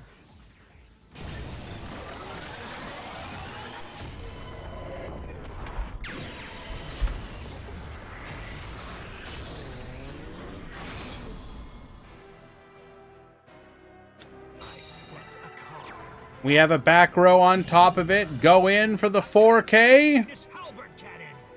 What a mistake. I'll use my set card. I activate a quick play spell. Forbidden Lance. Negate.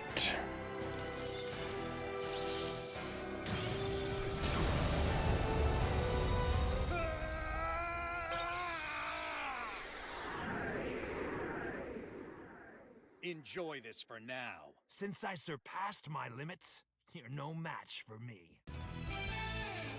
Bismuth takes it in 2. Clean win. Well done. And let me make sure to get over there and steal Yami Kisara's points explicitly. Choose outcome. Bismuth on TG.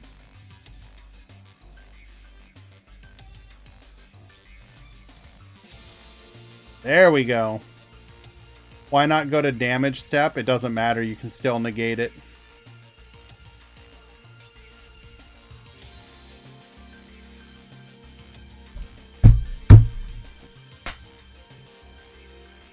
Alrighty. Very nice.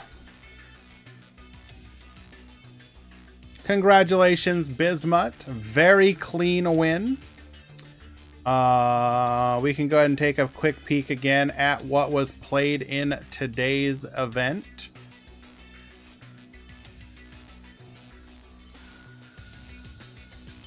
We got 9 zombies, 7 Sky Striker, 6 TG, 3 blue eyes. I feel like we need to recount this. I did not see 3 Starry Night. Eli, please fix. 2 Galaxy Eyes, 2 Mayakashi, 1 Abyss Actor, 1 Constellar, 1 Evil Eye, 1 Cosmo, 1 Red Eye, 1 Shadal, 1 Shiranui, and 1 Tenyi. Yeah, I think Eli got that one wrong. We'll fix it. No, we watched one of them. Ecstatic, thank you so much for the follow. Appreciate you. I guess I also do want to, I mean, this is going to get people that aren't necessarily players as well. I have a quick poll question. Tournament, so meta weekly tournament schedule. So currently it is 3 single elimination, 1 Swiss. Should it remain like that, or 2 single elim, 2 Swiss, or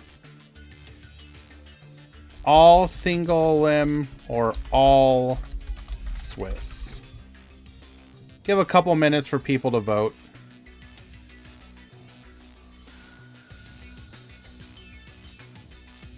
Kind of curious what people think. TG.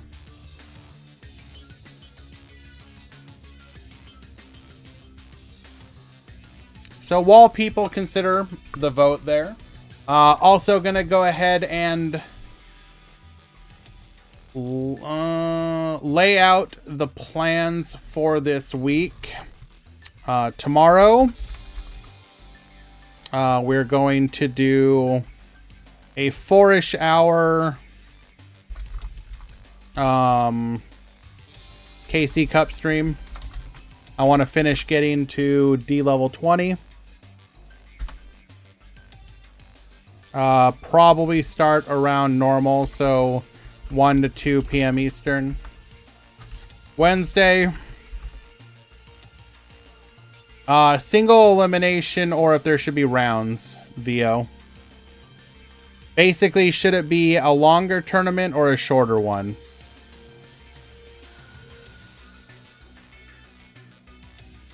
If the poll's not working for you, back out of the channel and come back in.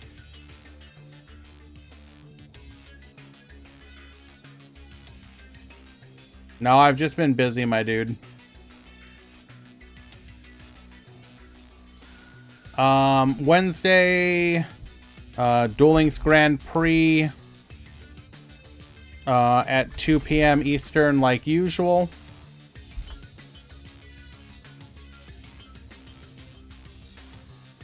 And then Sunday, all of them would be best of 3. Swiss means like you'd have to go like 4-1 in rounds, etc. We will be skipping this week for Rush Duel because of KC Cup. But I will also likely be doing a Stage 2 KC Cup on Friday and or Saturday. So that's going to be the plan for this week.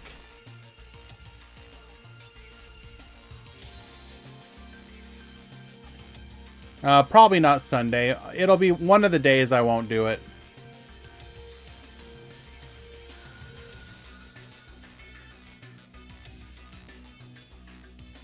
What are results?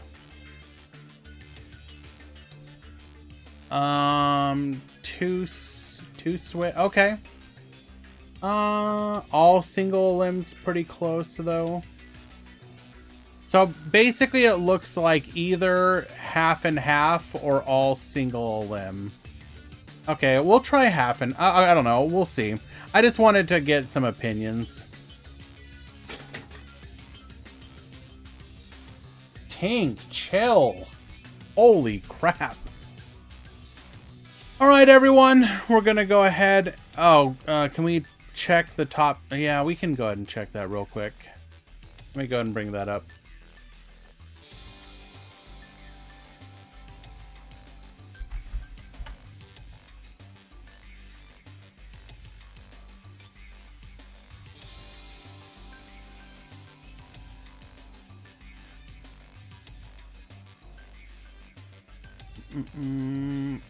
Okay.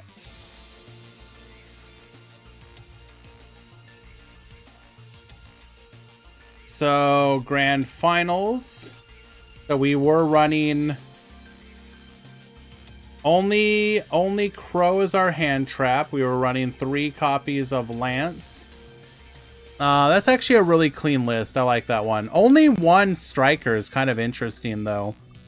I don't know about that. 1 striker. That's kind of ballsy.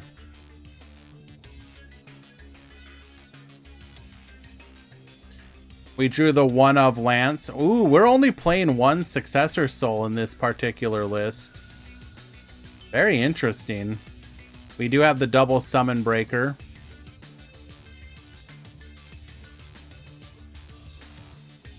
Lemon.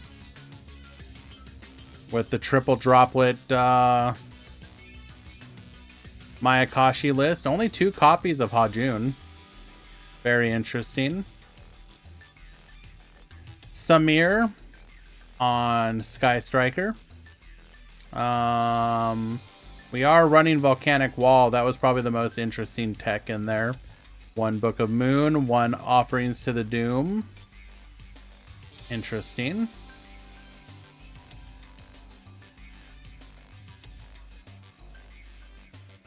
We got JK on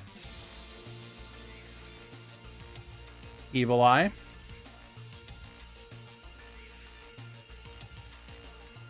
We got Madara. Zomboy. Ooh, running Goblin Zombie. That's kind of interesting. Solfefnir. Mayakashi. A little bit heavier on the monsters, but we got some hand traps to make up for it. Rougeonary on Shadal. Clean. Yadogami. Zombie. Dipsilon. Tech Genus.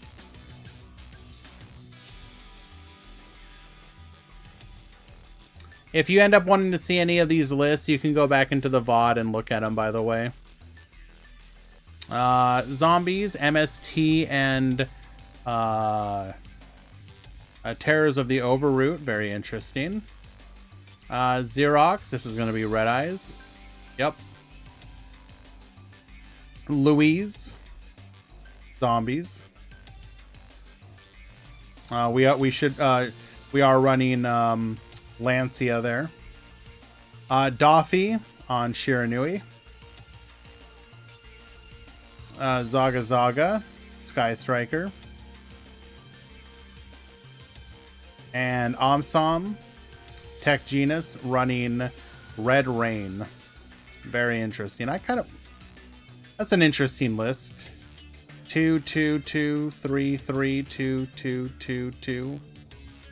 We're gonna go ahead and yoink that. Thank you.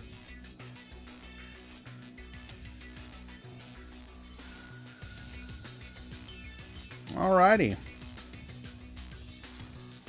Go ahead and find somebody to raid. Once again, we will be doing more ladder climbing tomorrow, so if you want to come hang out, that would be very cool, very pog.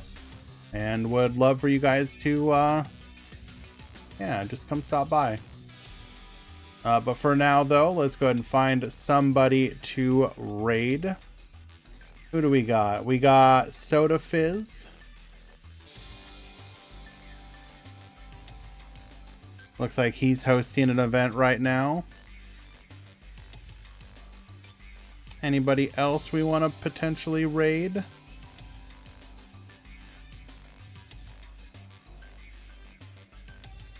We'll give it to Soda. Thank you, Coco. See you around. Winners, I will contact you in the Discord for your prizes.